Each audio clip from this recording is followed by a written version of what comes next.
from Topgolf most of the way to Boone Bridge, and then west of Lake St. Louis approaching Prospect, a little heavy. South 170 bogs down, Delmar to 64, eastbound 64, backed up through the inner belt. Westbound 70, a little heavy at Jennings Station. A slowdown around Cypress, around the Rock Road, 94 to Zunbell, and after that, it is not bad. Westbound 44 looks like it's thinned out past the bridges downtown. Are you considering life insurance? Penn Mutual's accelerated client experience makes applying for life insurance fast and easy. Ask your independent advisor or go to pennmutual.com/STL. I'm Roger Brand in the MichaelsFlooringOutlet.com Traffic Center. News, traffic, and the latest from the world of sports. This is Rush Hour Sports on 104.1 FM KMOX.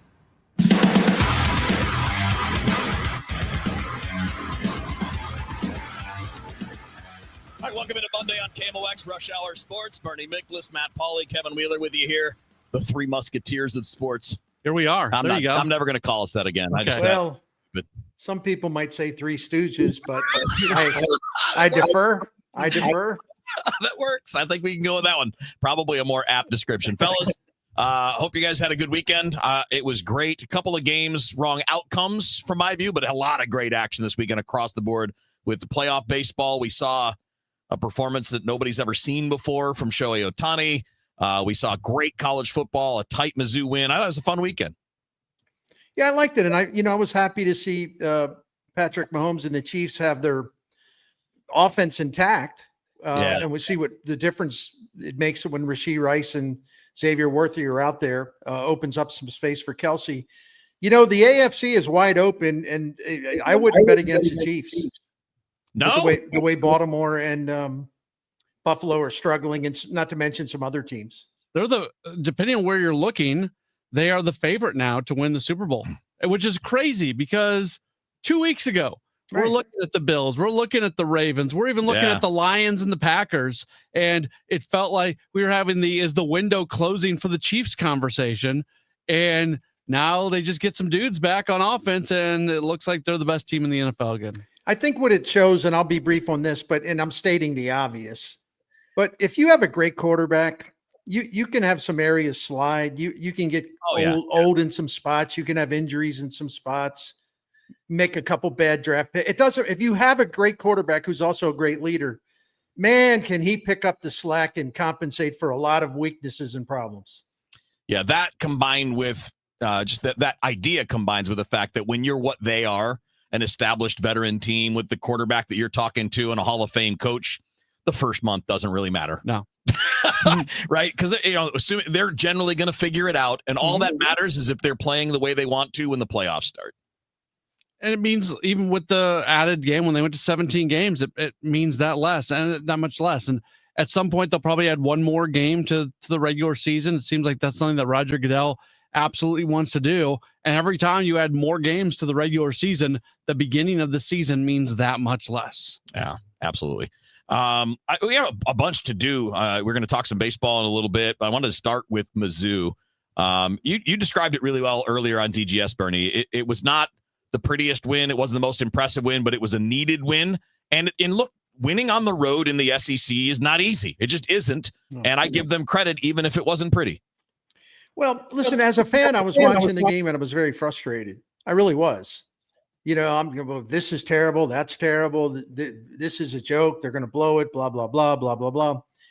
And the thing of it is, the SEC this year, there's a lot of winning ugly going on. I mean, on the same night, you're right. The same night, Texas A&M just barely got out of Arkansas with a win.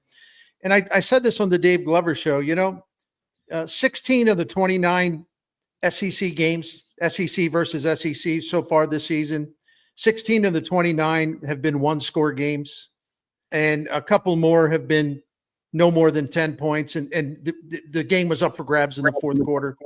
I mean, you got to wrestle for 4 quarters in a lot of these games. The number of blowouts is relatively small. So, as I said earlier, Kev, Mizzou played an ugly game.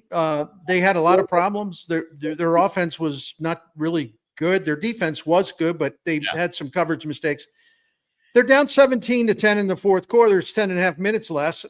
I didn't have much confidence at that point that they would win.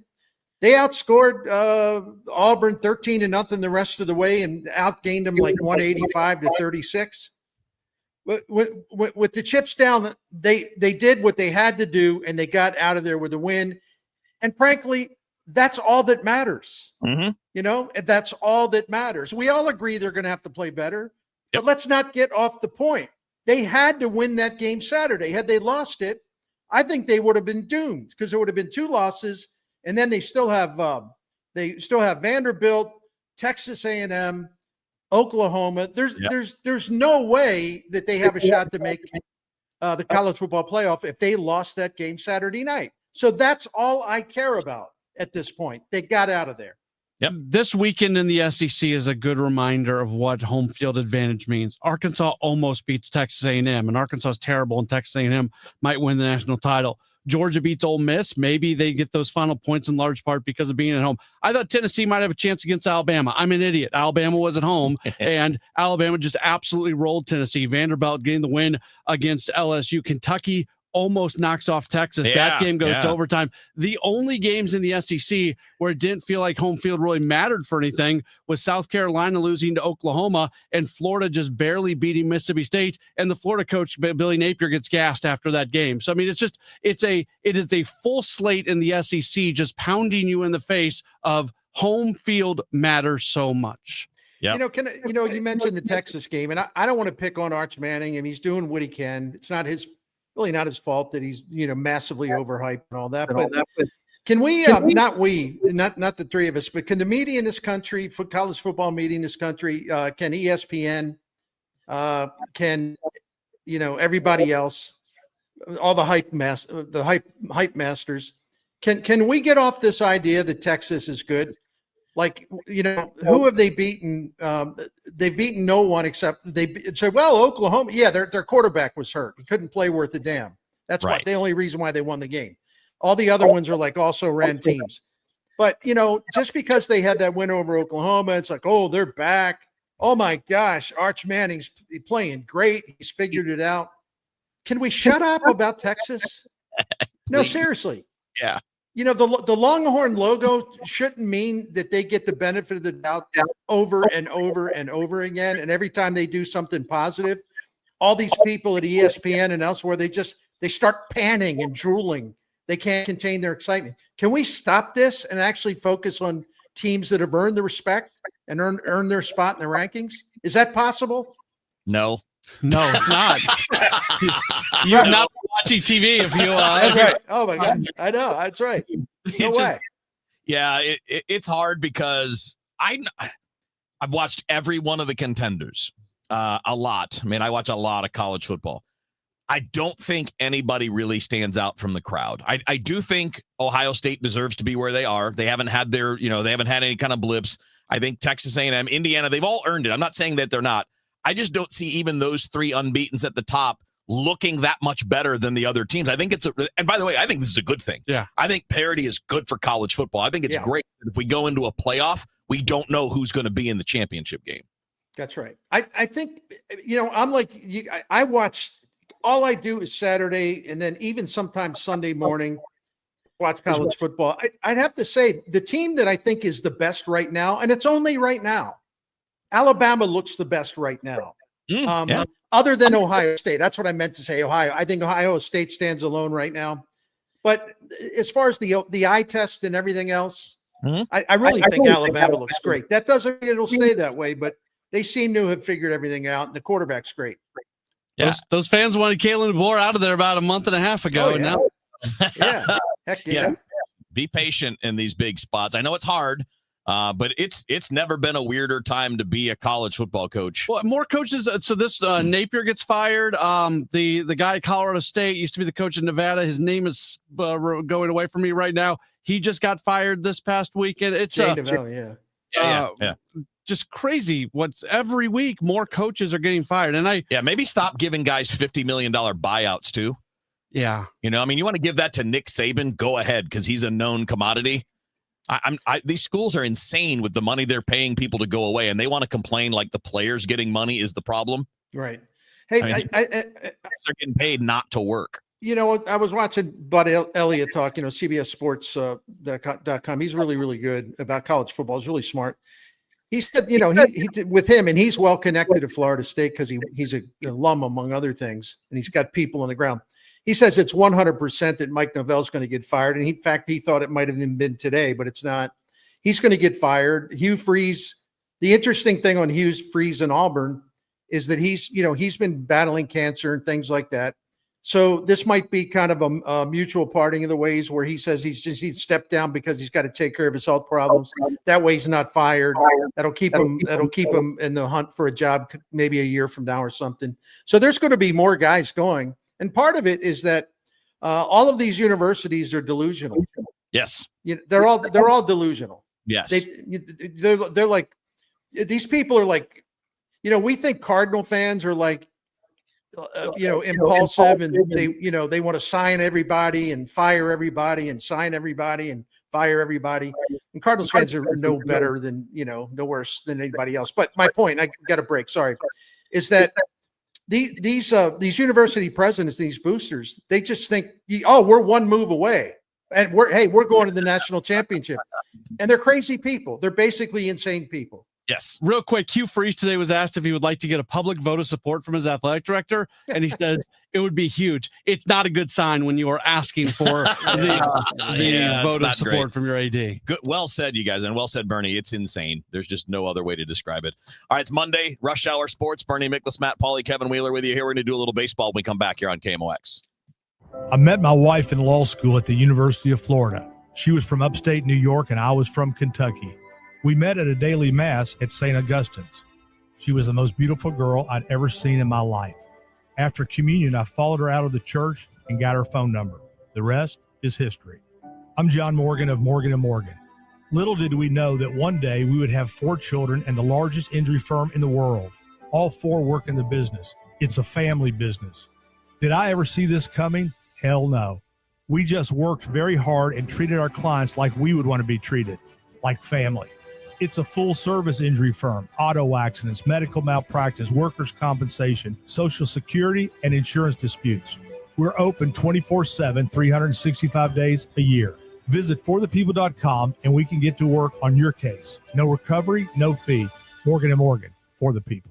Injured? Dial pound law or visit forthepeople.com for an office near you. Actual price will depend on product and subscription plan. Featured products are compounded drug products, which the FDA does not approve or verify for safety, effectiveness, or quality. Prescription products require an online consultation with a healthcare provider who will determine if appropriate. See website for details, restrictions, and important safety information. Want to boost in and out of the bedroom? Hims has you covered. Introducing a new 2-in-1 approach to level up your game. Tadalafil for better bedroom performance and zinc for testosterone support. Put it all together and you've got what you need to turn things all the way up. Getting started is simple. Just go to hims.com/joy to start your free online visit. Through Hims, you can access ED treatments including pills, chews, and more. 100% online. No office visits, no pharmacy lines. Just fill out a simple intake form and a licensed medical provider will determine if treatment's right for you. If prescribed, it ships free and discreetly to your door. Find affordable treatment options at up to 95% less than brand names at hims.com/joy. That's hims.com/joy, hims.com/joy. This is Todd Krenz with Krenz Financial Group. For over 6 decades, we've helped St. Louis families and businesses plan with purpose and live with confidence. We work closely with professionals in healthcare, from doctors and nurses to medical sales in biotech and pharma. Our team helps you navigate complex financial decisions like retirement plans, disability insurance, consolidating old 401ks, and understanding stock options or RSUs. We make the process clear so you can focus on what you do best. Your goals, our mission. Start today at kfgadvisors.com. Securities offered through Raymond James Financial Servicing. Member FINRA/SIPC. Financial Group is not a broker-dealer. Hey, it's Matt Pauley for i3 Broadband, the internet provider in the Pauley household. I think you'd love it if you had them as well. We've got the 2 gig package at our home, 2 gig upload, 2 gig download mirrored, and we're spending less money than we did with the cable company for lesser service. Plus, right now, they've got savings over $400 beyond their already low standard pricing. You got questions? They've got answers. Call 877-976-0711, and they've got people there who can answer all your questions, or head to their website, i3broadband.com. My best friend Jenny came over for coffee, said it's cold enough in here to play hockey. Well, my furnace broken, it's already late. Call Jerry Kelly because they're open till 8. JerryKelly.com. They're fast and they're good and they got it going on. Jerry Kelly. Traffic from the MichaelsFlooringOutlet.com Traffic Center. Well, this traffic report's a service of Jerry Kelly Heating, Electrical, Air Conditioning, and Plumbing. If you're headed out the door on southbound to 270, you've got slow traffic. Olive down to Ladue, northbound to 64 up to Ladue is busy, but then it's bogged down again southbound from about Doherty Ferry. It goes all the way down to Tesson Ferry. Westbound 64 pockets of stop and go from Kings Highway out to Clayton Skinker. A little busy at Ballast. Still slow from Boone's Crossing to the bridge. A little busy at K. A couple of spots, 364 out toward Prospect. Really not that bad out west. Southbound 170 bogs down at Delmar. Southbound 55, just brief Gasconade Bates back up there. Southbound Telegraph 255 down to, I guess about Black Forest Drive is pretty backed up this evening, unfortunately. I'm Roger Brand at the Michael's Flooring Outlet.com Traffic Center.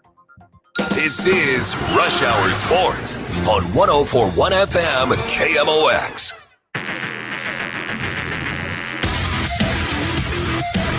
Monday on Rush Hour Sports on KMOX. Bernie Miklasz, Matt Pauley, Kevin Wheeler with you here, shifting to a little baseball. I want to bring up the Ohtani performance from the weekend. I do want to talk about some of the really interesting impact that we're seeing from very young pitchers on playoff teams. Trey Savage was fantastic last night. He's barely a year removed from the draft, and here he is winning games in the postseason.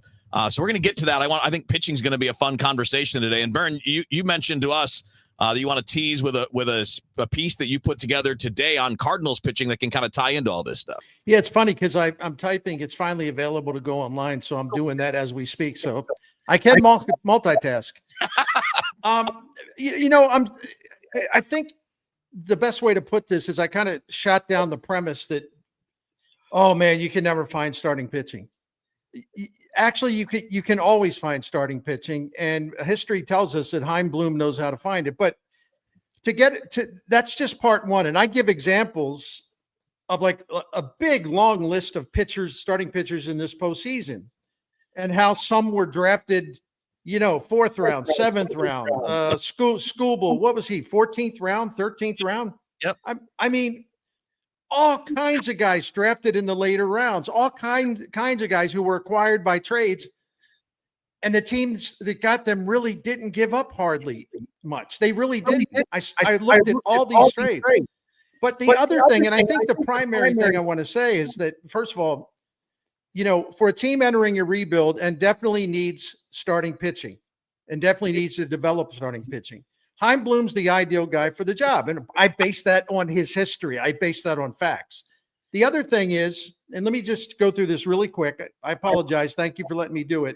Good. You go to STL Sports Central and take a look at this. From 2009 through 22, that's 14 seasons, right? The Cardinals were third in regular season victories behind the Dodgers and Yankees. They won the 5th most postseason games with 79 wins. They 2 pennants, a World Series, competed in 5 NL Championship Series, made 10 postseasons. Only the Yankees and Dodgers had more with 11. And so during those 14 years, I'm getting to the point. The Cardinals were number 3 in the majors in starting pitching ERA, number 2 in fielding independent starting pitching ERA, 3rd in innings, 3rd in quality starts. Okay. Over those 14 years of great success, 61% of the innings were covered by Cardinals starters who were homegrown Cardinals or else were acquired when they were in the minors. But all of the pitchers, it's like 30-some pitchers, made their major league debuts as St. Louis Cardinals. So for all these people that are just like constantly, it's like payroll. No, the Cardinals got away from what they used to do best. And I just gave you the facts, the whole card facts about how essential it is to develop your own starting pitching. And they got the right guy in charge of this now. This has nothing to do with payroll because the Cardinals are never going to be in the deep waters for people like Ohtani and Yamamoto. And oh, by the way, I don't think the Cardinals were on their wish list. Okay. But the importance of developing your own starting pitching is just so stinking obvious. And I think we need to pay more attention to that. And I like what the Cardinals are doing and their approach they're going to be taking. That's it. Yeah. And it's a 2-part thing. It's who you target, right? So you look at those guys you mentioned, Skubal in the 9th round. You look at Brian Wu as, I think, a 7th or 8th rounder. Those teams are drafting stuff. right? They're not just taking a guy because he can throw strikes in college. They're taking guys that have a characteristic. Brian Wu had a fastball nobody could hit. It wasn't 100 miles an hour, but it had great characteristics. Miz wasn't a first-round pick, but he's a second-round pick. That means 30 teams passed on Mizrowski. But what you took was the stuff. And that's what the Cardinals did this past draft. I know. That's my point, right? That's kind of the big thing. It's that combined with then the development, which we know they've been behind on, but that's what's changing. Bernie, if I can add, I've scrolled through this column and I'll read the whole thing later. I can tell it's a little work of art that you put together here. How much time did it take you to put this whole thing together? I researched it for a couple hours this morning. I did my video, had some other responsibilities, and then I got to work on this thing at maybe 12:30 or so, and I worked on it all afternoon, except for being on Dave Glover with Kevin at 2:30 for about 15 minutes. So this is 8 hours or so. I would say that, yeah. Wow. And I'm pretty methodical. Well, I appreciate and the one thing, and let me tie this to home, so to speak. When I was researching all these postseason starting pitchers, and so many of them have done well. When I was researching, well, who drafted this guy, or how was this trade made, or how was that trade made? You know whose name kept popping up all over the place? You probably know the answer. Chaim Bloom. Mm-hmm. I mean, popped up all over the place. I mean, that impressive young left-hander that we saw the Red Sox start, Connolly early, fifth round draft pick by Chaim Bloom, right? The Red Sox got Garrett Crochet, and they got him from the White Sox because they sent 3 guys that Chaim Bloom drafted to the White Sox. I mean, I could go on. Nick Pivetta. Yeah. He got him as the Red Sox general manager. He got him from the Phillies for 2 journeyman relievers, and he pitched 4.5 seasons and did well, and was a key part of the team that got to the ALCS in 2021. I mean, I could go on. Chaim Bloom's name is all over a lot of these trades, and and you look at some of the draft picks they made with starting pitching, and one of the greatest trades I've ever seen, that the Tyler Glasnow trade, where Bloom got who did he get? He got all kinds of talent in return for Chris Archer. Yep. They got Glasnow, Austin Meadows, from Pittsburgh. That he came from Pittsburgh, right? And then later, he also got a player to be named later that Nick Paz. His name. Oh, Shane Baz. Yeah, Shane Baz. I'm sorry. He's okay. Well, but he had, and I'm sorry, I'm stumbling a little bit, but I can't read my own notes, so I'm getting old. But no, I mean, much work. Chaim Bloom's name is all over this list, and I just say, for people that just, I don't know why they hired this guy. Well, that's why you have me to do the research. The only thing I ask is you pay attention to the research instead of trying to push back on it. For whatever reason you would want to do that, I have no idea. Yeah, because the name's not exciting enough. That's Bernie Miklasz, Matt Pauley, Kevin Wheeler with you. We're going to stick on the pitching thing because we've seen, you listed a few of those guys, Bernie, some of these young guys, and I know they're listed in your story too, some of these young guys that are impacting the playoffs. I want to talk about getting young, talented starting pitchers to the big leagues faster. It's a trend around the sport. Maybe this is something the Cardinals can take advantage of once they start developing their own, and maybe that starts with Liam Doyle. We'll kick that around, I should say, coming up after the news here on KMOX. Let me tell you about this new pretzel cheddar club. Hey, I'm Carlos. And I'm Ebony. And a little thing we love about the Chick-fil-A Pretzel Cheddar Club is the tangy Dijon with the pretzel bun. It takes it to a whole nother level. It goes perfectly with the chicken and the cheddar cheese and the bacon. Man, you know how much you love bacon. And I love the different varieties. Grilled, spicy, original. It gets you nice and excited for fall. Order the Pretzel Cheddar Club with cherry berry and Sprite for a limited time on the Chick-fil-A app. Real guests paid for their testimonials. There's nothing like when you get that part from eBay and it just fits. Yeah, the first time. So you can do less of this and get right back to more of this. At eBay, you'll find all the parts you need, guaranteed to fit, at prices you'll love. Sounds good, doesn't it? eBay, things people love. Eligible items only. Exclusions apply.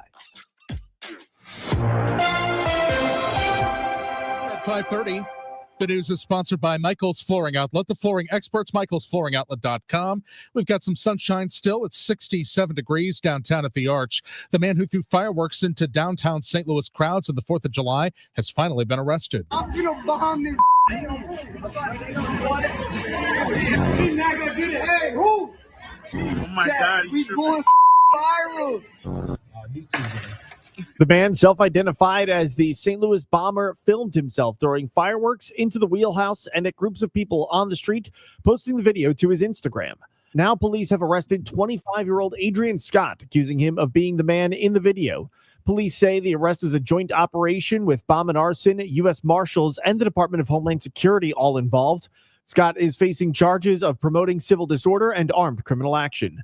Sean Malone, KMOX News. The Trump administration has been revoking the visas of college students around the country this year. Now that the fall semester is here for Missouri colleges and universities, Elisa Nelson has contacted public universities in each region of the state to compare their international student enrollment figures to their fall semester of 2024. At Southeast Missouri State University in Cape Girardeau, international student enrollment has declined by 63%. The University of Central Missouri in Warrensburg has an additional 14% undergraduate students and about 62% fewer graduate students from other countries. Missouri State University in Springfield is dealing with a 30 to 40% drop.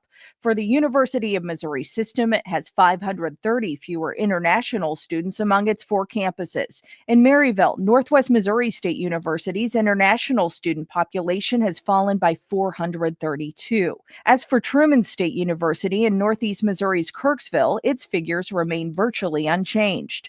Elisa Nelson, Missouri Net. The maker of Tylenol is trying to fight changing its labels over the government saying its product is linked to autism. Correspondent Matt Piper. Kenvue, which makes Tylenol, tells the FDA in a 42-page response that changing a pregnancy warning on its products is not what should be done because it says there's no evidence or science to show that Tylenol causes autism. Health Secretary Kennedy last month directed the FDA to begin a safety label change for Tylenol and generic equivalents. Kenvue says for years it and the FDA have found no association between acetaminophen use in pregnancy and neurodevelopmental disorders. The fallout of Jimmy Kimmel's suspension on Disney's streaming services. ABC faced criticism over Jimmy Kimmel's comments surrounding the killing of conservative activist Charlie Kirk. You understand that it was never my intention to make light of the murder of a young man. Kimmel's show was pulled last month, and subscription analytics company Antenna says total cancellations in September were 4.1 million for Hulu and 3 million for Disney+. Disney owns ABC and Hulu. Some TV station owners briefly refused to air Kimmel's show, but the numbers also show signups were higher in September for both Hulu and Disney+ than the prior 5 months. I'm Ed Donahue. From the Saliga Heating and Cooling Weather Desk, for tonight, a clear sky, low 49 degrees. For tomorrow, we've got sunshine, still windy with a high of 66, 64 for Wednesday. Right now, it's 67 downtown. I'm Michael Calhoun, KMOX News. It's the Medicare Advantage annual enrollment period, and Humana knows not everyone has the same needs when picking a Medicare Advantage plan. Thank you. Now that I'm retired, I want to enjoy the life I've worked hard to build. So I want a plan that covers me when I'm traveling the country. Humana has a plan for that. As a veteran, I want a plan that fills in the gaps my VA coverage doesn't provide, like dental care. Humana has a plan for that. I feel good about my health. I just want care and coverage with predictable costs. No surprises. Humana has a plan for that. With a Humana Medicare Advantage plan, you get coverage and benefits that focus on what matters most to you. Learn more at gethumana.com. Humana, a more human way to healthcare. Humana is a Medicare Advantage HMO and PPO organization with a Medicare contract. Enrollment in any Humana plan depends on contract renewal. Bernie Miklasz here on behalf of Saliga Heating and Cooling, a Daikin comfort dealer. And the Saliga family, of course, has been taking care of generations of St. Louisans since 1927, nearly 100 years, family owned and operated. The Saligas have just upheld these high standards for nearly a century. And they have built tremendous customer loyalty because they're so great at what they do. And the Miklasz family is one of those customers. We have been calling Saliga for 17 years. And we have been pleased every single time. Listen, you don't want to have problems with your heating and cooling. I mean, who wants that? But if you do have problems, and problems are pretty much inevitable at some point, you want to know who you can call, because you want to know, who should I trust? Who can I trust? Who will play it straight? Who will explain everything? Who will not try to upsell or hustle me into buying something expensive, or a more expensive repair job? This is where Saliga passes the test. Their integrity, as far as I'm concerned, 100%. They always actually look for the least expensive solutions to try to save us money. And that includes having a priority club. It's a maintenance program. Sorry, it's a maintenance plan that's going to save you money by extending the life of your current equipment. And it has saved the Miklashes all kinds of money through these many years. And you'll also receive some perks like priority scheduling. But most of all, with the priority club, you'll have the comfort of knowing your home is safe and secure and ready for all seasons. So go with the family that has been doing this for nearly 100 years and has the track record and the credibility that you can trust. Find out everything you need to know by going to SaligaHeatingandCooling.com. Thank you. Hi, this is Charlie Brennan. I see clearly now, thanks to the doctor's doctor, Thank you. Greg Birdie, Ranjan Malhotra, Robert Brusati, and Andy Royer. You can too. YourEyeDoc.com. We all hear the radio ads about the IRS. They tell you to be afraid, to be scared, and they try to frighten you into calling. I'm not here to do that. Tax Relief Advocates is different. TRA is here to tell you that if you owe money to the IRS, whether it's $5,000, $50,000, or $500,000, we have a solution. It doesn't matter if you're sitting in your car, at work, or with your kids. No matter where you are, call now. 800-575-9834. Don't lose hope. TRA can eliminate or reduce what you owe to the IRS. Generous programs are now available that can give you a fresh start. Our passion is taxes and helping individuals fix their IRS problems. We have over 1,000 5-star reviews on Google and an A+ with the Better Business Bureau. You don't need to be afraid of the IRS any longer. End your tax nightmare today by visiting us online at TRA.com or call 800-575-9834. That's 800-575-9834. Tax Relief Advocates. Real solutions for real people. DEA's National Prescription Drug Takeback Day. Learn more at DEATakeback.com. Help keep our community safe and healthy during National Prescription Drug Takeback Day, October 25th. Find a collection site near you at DEATakeback.com. Do your part to lower overdose deaths and prevent drug misuse before it starts. The legendary Fast Eddie of Fast Eddie's Bon Air and Redbirds Hall of Famer, Jason Isringhausen. Hey, Izzy, what's going on, man? Looks kind of like you got something on your mind. Well, Eddie boy, I'm thinking you may need to change the name of your place from Fast Eddie's to $5 Eddie. $5 Eddie? Man, why in the world would I call it $5 Eddie? Well, I was in there the other day and bought myself the coldest beer I've ever had in my life. And I gave the guy $5. And then I went over and got some of those huge cold water peel and eat shrimps. And I gave her $5. Well, I never really thought about that. There's a lot of $5 going on in there. And then I went back up and got one of those huge Fast Eddie cheeseburgers, and I gave them $5 again. Man, definitely has a ring to it. I think there's a lot of $5 going on. Yeah, and I had about $100 worth of good time. Well, that's good to hear, and it's easy to do with live music 7 days a week and a big old party going on that big, beautiful outdoor patio. Well, like Mr. Shannon always says, if you're 21 and in the mood, head on over to Fast Eddie's Bon Air in Alton, Illinois, and maybe take a selfie on that old Harley Davidson of mine. Who else has got a Cardinal Hall of Famer's Harley Davidson sitting out on the patio for some selfies? Only Eddie boy. It's the most inspiring night in sports, the Musial Awards at Stiefel Theater. You can be in the audience for this nationally televised event from St. Louis. Named for Stan the Man, the Musial Awards celebrate those who uplift us through their extraordinary sportsmanship. Experience the remarkable moments and people that make this an event like no other. The Musial Awards, presented by Maryville University, Saturday, November 22nd. Tickets at musialawards.com. Sponsored by Progressive. We make the claims process easy so you can get back on the road in no time. It's why over 43 million drivers trust Progressive. See for yourself at Progressive.com. Traffic from the MichaelsFlooringOutlet.com Traffic Center. Well, we got a couple of backups on the south side right now. One of them should be getting better because they just cleared a stall southbound 55 at 4500 Broadway. It was in the right lane. It's gone now. There's just a backup at Gasconade, so it didn't get too out of hand at least. Southbound Telegraph is still backed up. They had a crash pretty close to Black Forest. Southbound Telegraph is jammed 255 all the way down into that area, so that's a mess. Been pretty congested for a while there. Southbound 170 slow, Parkway down to 64, north 170 busy, Scudder up to Airport Road, westbound 64 from the Science Center out to Clayton Skinker slow. But Boone's Crossing longer area to the bridge, a couple of heavy spots, and then west of Lake St. Louis Boulevard to Prospects a little off the pace. South 270, Big Bend to 44, and then a couple of spots as you approach Gravois after that are just kind of slow. I'm Roger Brand at the Michaels Flooring Outlet.com Traffic Center. Rush Hour Sports continues on 104.1 FM, KMOX.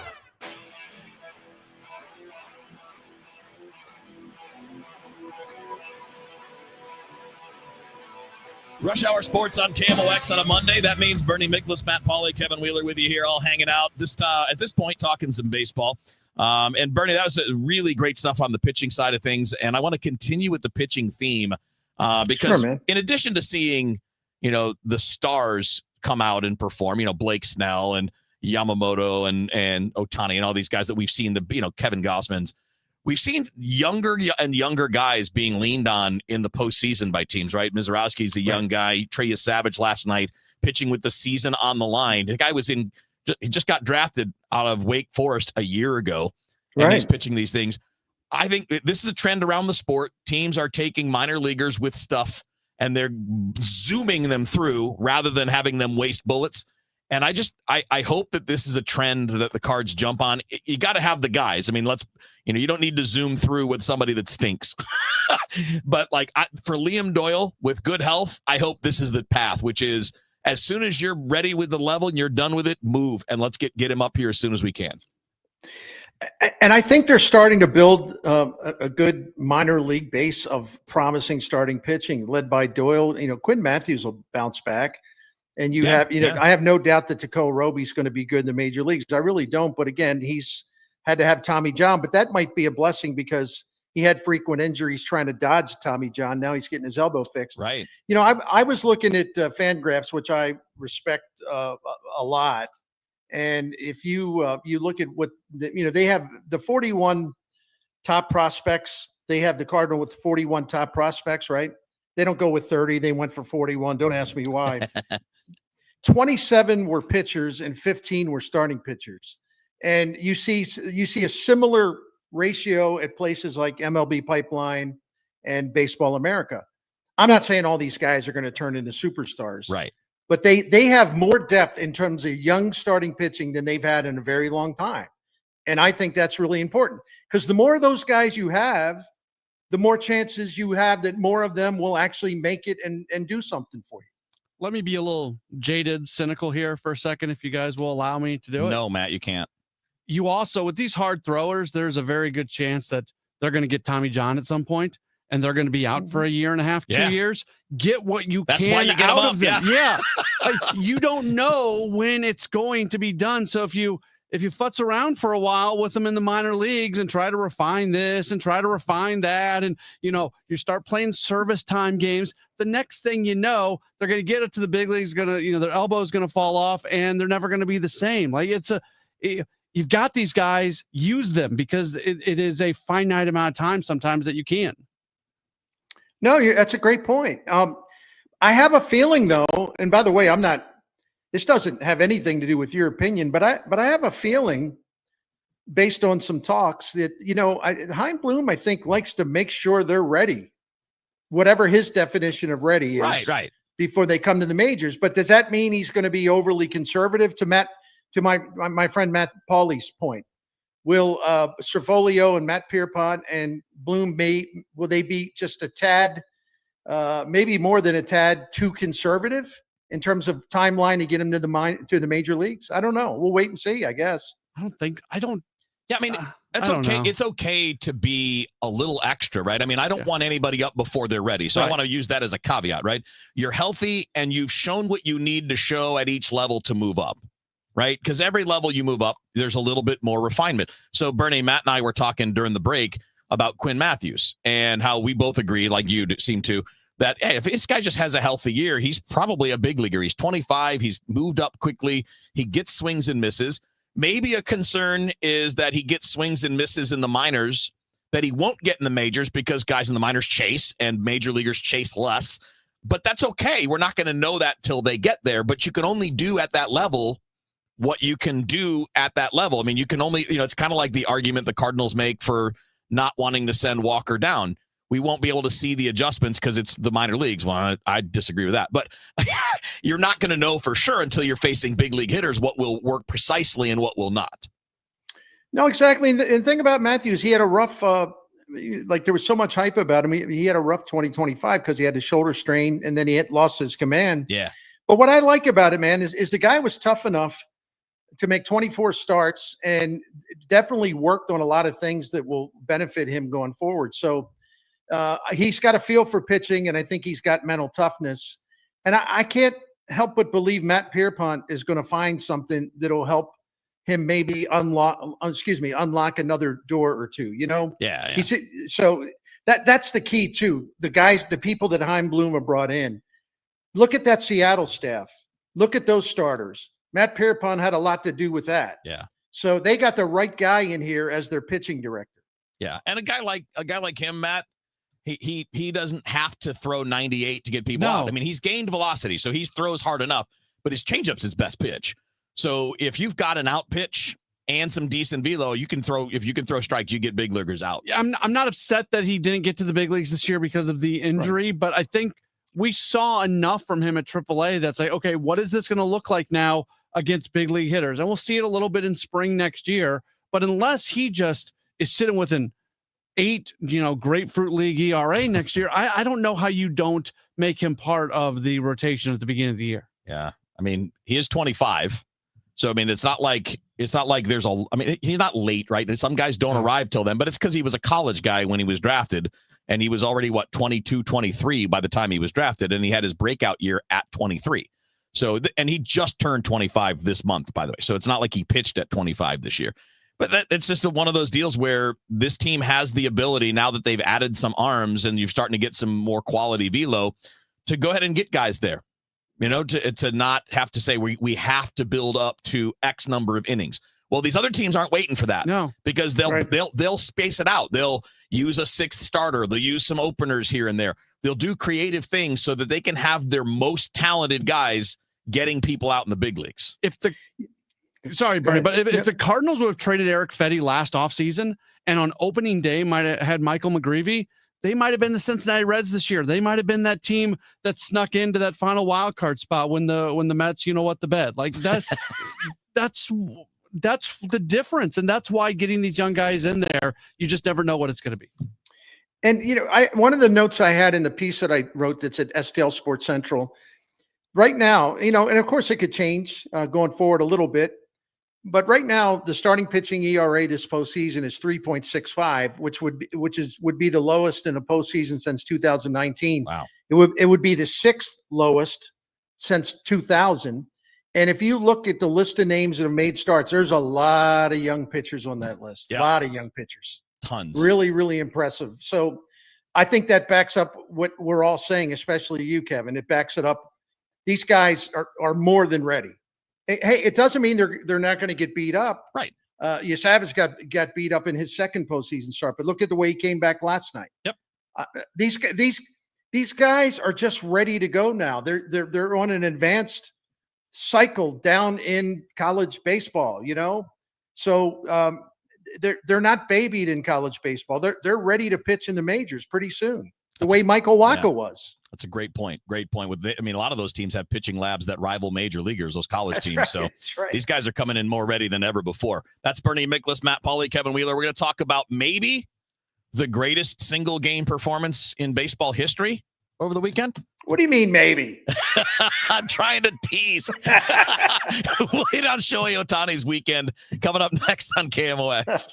DraftKings Sportsbook, America's top-rated sportsbook app, is coming soon to the Show Me State. New Missouri customers can download the DraftKings Sportsbook app today. And when we go live, place just a $5 bet to unlock $300 in bonus bets. Starting November 17th, you can create your DraftKings Sportsbook account in Missouri and get ready for launch day on December 1st. DraftKings Sportsbook brings you everything you need to elevate your game day, including live in-game betting, lightning-fast payouts, and endless ways to get in on the action, all right from your phone. Download the DraftKings Sportsbook app now and grab $300 in bonus bets with just a $5 bet when we go live December 1st. In partnership with DraftKings Sportsbook, the crown is yours. Gambling problem? Call 1-800-GAMBLER. 21 and over. Physically present in Missouri. Eligibility restrictions apply. Bonus bets expire 7 days after issuance. Excludes customers who redeem pre-launch sign-up offer. Terms at sportsbook.draftkings.com/promos. SNL Coin.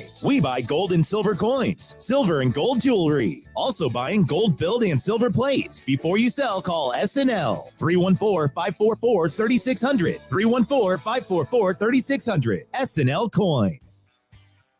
From your friends at Lombardo Homes, congrats to Dave Glover and the DGS Show on 25 years of building something great. Thanks for keeping St. Louis entertained, informed, and laughing all along the way. You've got your whole life ahead of you, so choose a Medicare plan you can count on. And that's what you get with a Medicare Advantage plan from United Healthcare. With more than 45 years' experience serving its members, United Healthcare has plans with low monthly premiums that fit your life today and as your needs change tomorrow. The Medicare annual enrollment period ends December 7th, so go to uhc.com/Medicare today. United Healthcare Medicare plans. It's Medicare coverage Missouri can count on. Traffic from the MichaelsFlooringOutlet.com Traffic Center. Well, the biggest backup we have out there right now is southbound Telegraph. It's backed up approaching Forder all the way down to Black Forest. We had a crash, and it's still a solid jam. Southbound 55, just a little busy approaching Bates. Not bad. Westbound 64, a little slow stuff. Hampton out through Bellevue, and then it's Lake St. Louis Boulevard to Prospect where it's kind of busy. If you're on South 170 Brentwood to 64, that's a little slow. Westbound 70 looks great from downtown all the way out to Wentzville. Northbound 61, midway between Eolia and Bowling Green. A little bit of a delay there. We have an overturned semi-crash they're dealing with. At North 55, a brief backup, or at least a slowdown approaching 67. I'm Roger Brand in the MichaelsFlooringOutlet.com Traffic Center. This is Rush Hour Sports on 104.1 FM KMOX.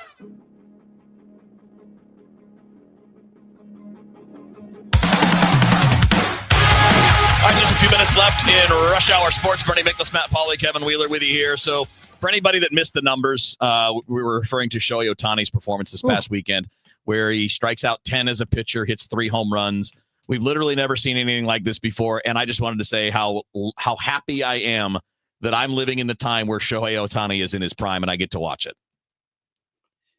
Matt, go ahead, man. Awesome. What more can you say? I mean, books are written about these things. Yes, it was incredible. And you get asked the question, is this the greatest performance of all time? And you try to figure out a reason why the answer is no, because you don't want to be a prisoner of the moment. But I mean, we haven't seen this before. And you mentioned the strikeouts, Kevin. You mentioned 6 shutout innings. He does not give up a run. Shutout innings, the strikeouts, the home runs, everything in a game that sends his team to the World Series. So stupidly good. So great. Yeah, it's never happened before. And I really see no reason to withhold the distinction of just saying the obvious. It really was the greatest single game performance in baseball history. And the one thing, of course, that almost sort of gets overlooked, it actually put the Dodgers back in the World Series too. Yeah. You know, they were going to win the series, but still. I have found, though, and of course I should never be surprised, I have found that it doesn't matter how great a guy is. You're always going to find colonies and colonies of people that are going to rip them or try to find some kind of thing that makes it illegitimate in their eyes. And I sent you guys a text message, just something I heard a lot over the weekend. Well, I can't deny he's a great player, but MLB created a rule just for him, and that gives him and the Dodgers an advantage. Where if he's a starting pitcher, once it starts over, he can stay in the game as a DH. These people actually think this only applies to Ohtani and the Dodgers. But they're looking for anything to denigrate him. This is a sick country, man. It's very sick. Yeah. And that last part you hit on, Bern, that's one of the things that makes me sad is that Major League Baseball still hasn't learned that this is possible. And no, look, they won't turn into Ohtani. Nobody probably ever will. But you have more players that have dual threat ability, and they just Major League Baseball refuses to even let it happen. They're sitting here running arms into the ground left and right, but you won't be creative. You won't think of anything that goes beyond your current structure. if other major league teams had a pitcher who was really good and worthy of a rotation spot, but he could also hit very well, and they decided to do the same thing that the Dodgers are doing with Ohtani, the same rule would be available to them. It's not like this is. I mean, how stupid can people be? But that just shows you how great Ohtani is, because no other team is able to take advantage of that rule, because no other team has developed a player that can do what he does. Yeah, they won't even. But if they try.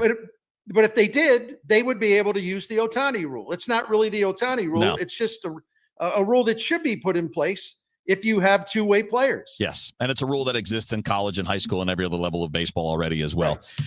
Guys, have a great night. Enjoy the doubleheader Monday Night Football and Game 7 between the Mariners and the Blue Jays. Should be a lot of fun. We'll talk again tomorrow. Matt, have a good Sports Up on Line. It's going to wrap it up for Rush Hour Sports here on KMOX. Hey, just check the mail. We've been invited to a seminar, and dinner is free. It's going to be chicken.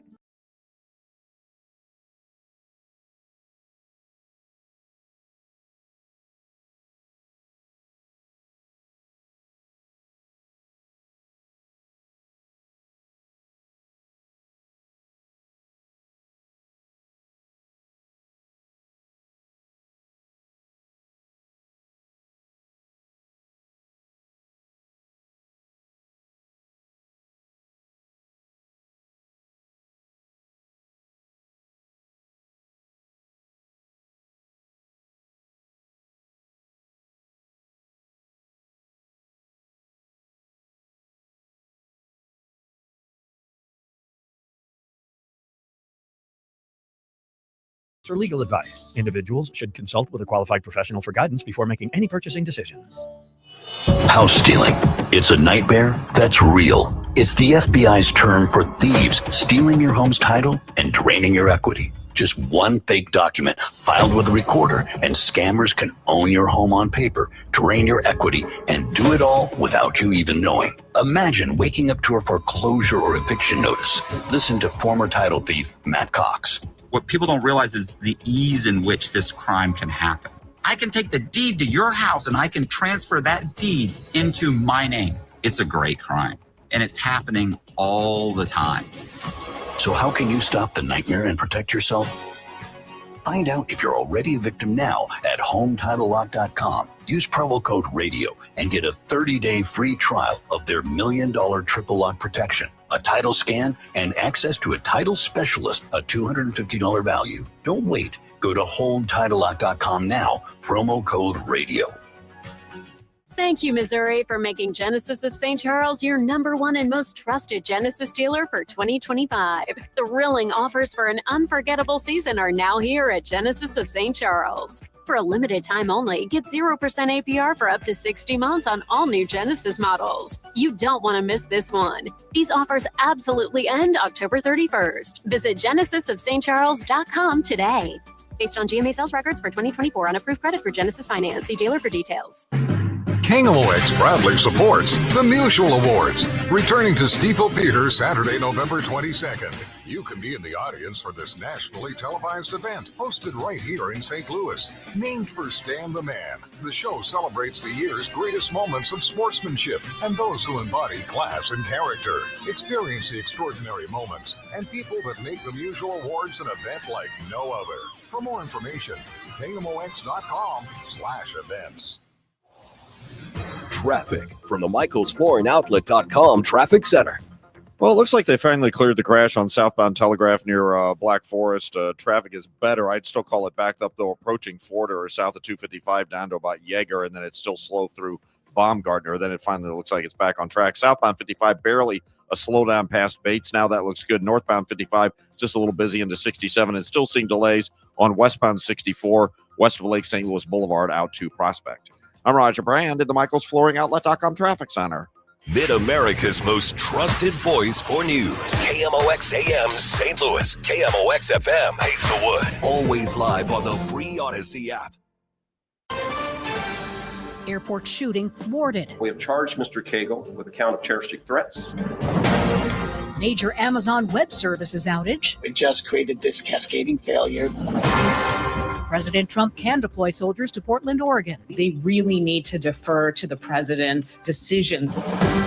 This is the CBS World News Roundup Late Edition. I'm Jennifer Kuiper. A possible mass shooting at the Atlanta airport prevented, according to police, and an arrest is made in a terminal. Police say it was the suspect's family who helped prevent harm, seeing something and saying something. We were alerted by family members that Mr. Cagle was en route to somewhere in the Atlanta area. They weren't sure, and that he had the intention to inflict harm to as many people as he could. Police Captain Greg Serpacio says Billy Joe Cagle went live on social media when his family alerted police to say he was headed to Atlanta's Hartsfield-Jackson International Airport. Police found his truck parked right outside the terminal, and in the back seat, they say, an AR-15 assault rifle and 27 rounds of ammo. Matt Piper, CBS News. Amazon bounces back from a major outage that knocked out popular apps and websites around the world.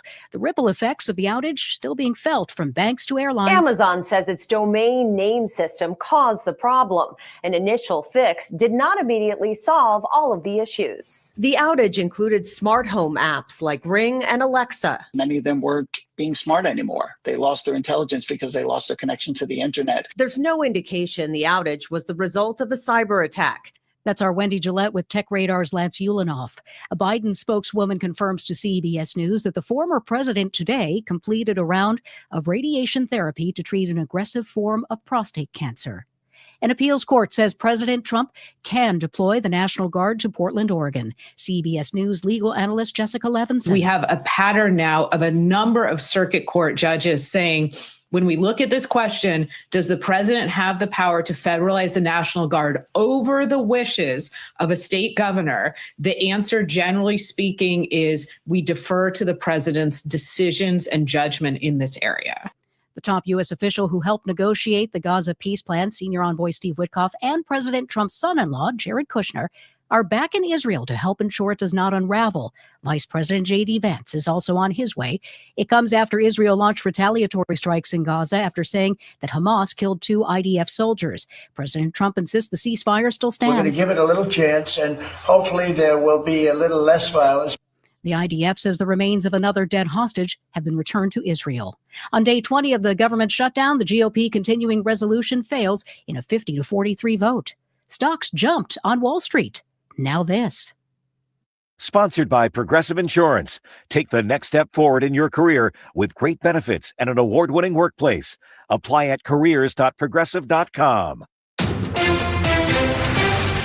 At 6:03, it's a cloudy sky. Right now, 67 degrees downtown at the Arch. I think if someone confronted me about that, and hopefully it would be, here's what the context was and what the statement was, I would apologize for if that offended them or became a concern for them. Former Channel 5 anchor Rennie Knott tells KMOX one of the allegations that led to his firing stemmed from a comment he says was misinterpreted. He claims what management viewed as a physical threat was actually just harmless workplace banter. Did you ever say you're going to kick somebody's butt? And I go, we say that all the time to each other. And just, Dave, I'm going to kick your butt. Because you said something, I'm going to kick you. No, I got really a 61-year-old man's going to walk across the room on the set and just start pummeling somebody or attempt to pummel somebody.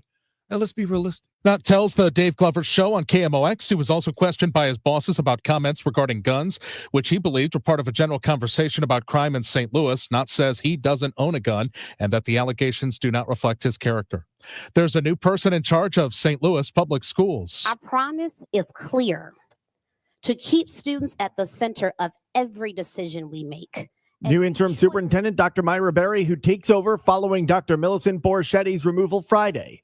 School board president Dr. Karen Collins-Adams on why the move was made. I have been at many of our board meetings to know that the discussions were getting relatively intense on the kinds of things that the community was asking for. Collins-Adams says they would like to have a permanent superintendent in place by the start of the next fiscal year in July. She would not elaborate on what the buyout for Borschetti was.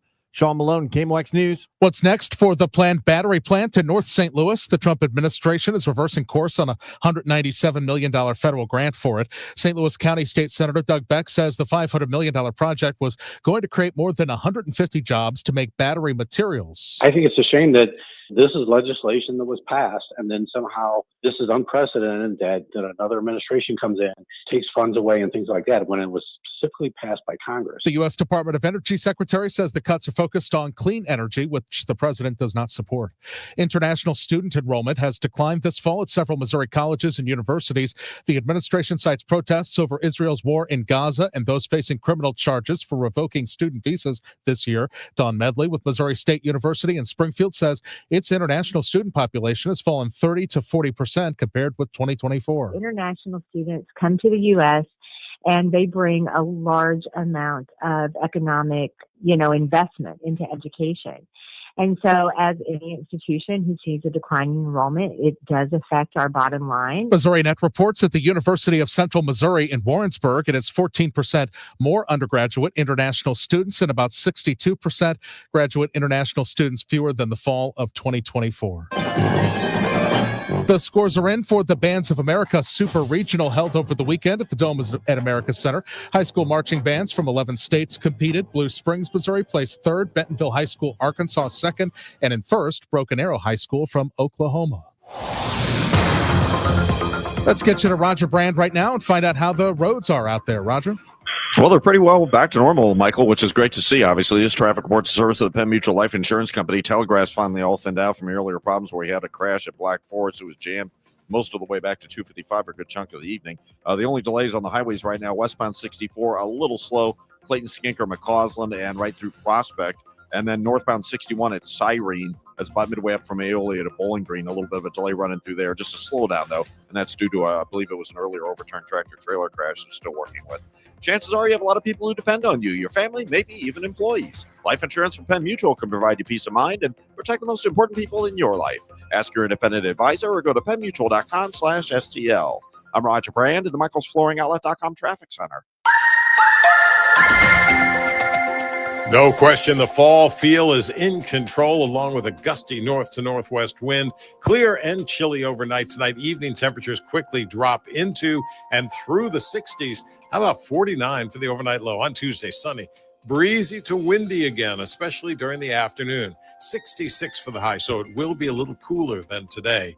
Tuesday night, clear and cold down to 43. Wednesday, sunny. Cool, breezy, not quite as windy, but still a breeze around. 64 on Wednesday, 43 Wednesday night. Friday, sunny and 66. It looks like our next shot of a decent rain will be Friday and into Saturday, especially St. Louis South, though there's a lot of question on the timing of that. From the Saliga Heating and Cooling Weather Center, I'm meteorologist Dave Murray on 104.1 FM, KMOX. It is 67 right now. I'm Michael Calhoun, KMOX News. Come on, let's get going now. From KMOX Sports. We're primed and ready. All day, baby. Let's go. This is the Gray Bar Sports Open Live. Gray Bar, your distributor for electrical and datacom needs. On 104.1 FM, KMOX. All right, here we go. Welcome in. It is a Gray Bar Sports Open Line, a brand new week worth of a Gray Bar Sports Open Line right here on KMOX. My name is Matt Pauley. I've got you till 8 o'clock tonight. We've got a lot coming up on the show in about 10 minutes or so. We are going to be joined by NHL Network and FanDuel Sports Network analyst Mike Kelly. He does a lot of data work with his analysis, and he jumps in from one broadcast to another across the FanDuel Sports Network through all their RSNs across the country. He's actually going to be part of the Blues broadcast coming up tomorrow night. So Mike Kelly's going to join us. We'll get his thoughts on the Blues. Next hour, we'll talk with Mark Saxon, associate sports editor with the Columbia, Missouri, and also he's a guy who covered baseball in St. Louis for a while. So we'll talk Mizzou, and we'll also talk a little bit baseball with him. And also next hour, maybe under the category of biggest sports story from the weekend that is not getting huge coverage. It was quite the night for Lindenwood hockey on Friday night when they went out and they knocked off the number 5 team in the nation, DU Denver. So that we'll talk with Coach Keith Fisher about what his program was able to do on Friday night. Really a special moment for them. And they've done this now 2 years in a row. Last year, if you remember, they beat Wisconsin early on in the season, and Wisconsin was a top 10 team. This year, they beat Denver, a top 5 team, a team that is always in national championship contention. So I'm a big college hockey guy. It hasn't like infiltrated the St. Louis sports market the way it does other markets. There's some places where college hockey is a really, really big deal. And to be fair, I lived in one of those places. I lived in Colorado Springs for a while, and you had both Colorado College and Air Force that had big college hockey programs. And that's where I kind of fell in love with the sport. We're in a bit of an island because Mizzou doesn't have college hockey. The University of Illinois doesn't have college hockey. You got to travel pretty far to find the nearest college hockey program, other than like the nearest major conference college hockey program to St. Louis, unless I'm not really thinking it might be Wisconsin. That would have to be the closest one. Minnesota is in there when you go eat. I mean, Michigan, a lot of those Big Ten but you have to travel. You have to travel a far distance. So would love to see Lindenwood help people in the St. Louis area fall in love with a really, really good sport. So yeah, Keith Fisher is going to join us in the 7:00 hour, and we'll talk a little bit of Lindenwood hockey with him for sure. Fun sports weekend, interesting sports weekend. That Mizzou game, we talked about it a lot during Rush Hour Sports. I give Mizzou the credit for winning. And like I said last hour, if you were with us, playing on the road in the SEC, almost no matter who you play, it's tough. And we saw that this weekend. You've got a team in Texas A&M, legitimate national title contender, going and playing an Arkansas team that hasn't won a game in the SEC. It's a 3-point game. Alabama just absolutely rolled over Tennessee. I thought Tennessee had a shot in that. I actually thought Tennessee was going to win that game because I've seen what Tennessee has done offensively this year, and I thought they were going to overwhelm Alabama. Well, got that one wrong. I've been wrong on a lot of college football stuff this year. Don't listen to me when it comes to college football. See, I can admit when I don't know what I'm where I'm going with stuff. But yeah, I really thought Tennessee offensively would do a lot more than they did this weekend. Vanderbilt beat LSU. I think LSU was a little bit of a fraud anyways, and I like the Vanderbilt quarterback Pavia, so that I guess that one's not that big of a shocker. The fact that Texas barely beat Kentucky. I mean, everything you know is the fact that Florida got a win against Mississippi State in Gainesville and still cost Florida their head coach's job. Billy Napier got fired. So the home road thing is a thing. So judging Missouri too much on not overwhelming Auburn probably is not fair. At the same time, if you're Missouri, if you're trying to prove that you are an upper echelon, upper quarter team in the SEC, a team that has a legit opportunity to maybe sneak into the college football playoff, well, then you'd like to see it. You'd rather not see them playing a double overtime game against Auburn, but a win is a win is a win, and nobody is going to worry. The only time the double overtime win against Auburn will get brought up is if they start losing some games. And if they start losing some games and then we get to the end of the season and we're doing the whole resume thing and we say, well, they lost to Oklahoma and they lost to Texas A&M and they barely beat Auburn.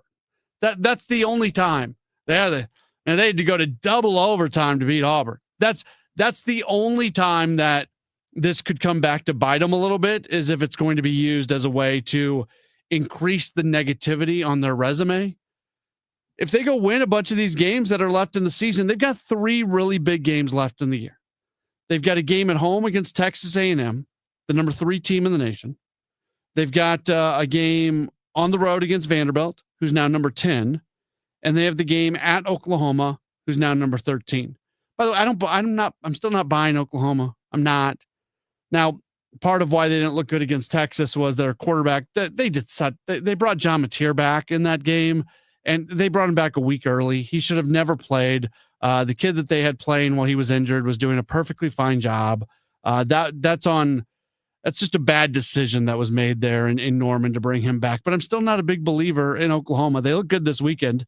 They had the most impressive, or I guess the most one-sided road victory would be the best way to say it, because they went to South Carolina and just run them off the field, won that game 26-7. So we'll talk a little bit of Missouri football later on in the program. The Blues, that was a nice win for them.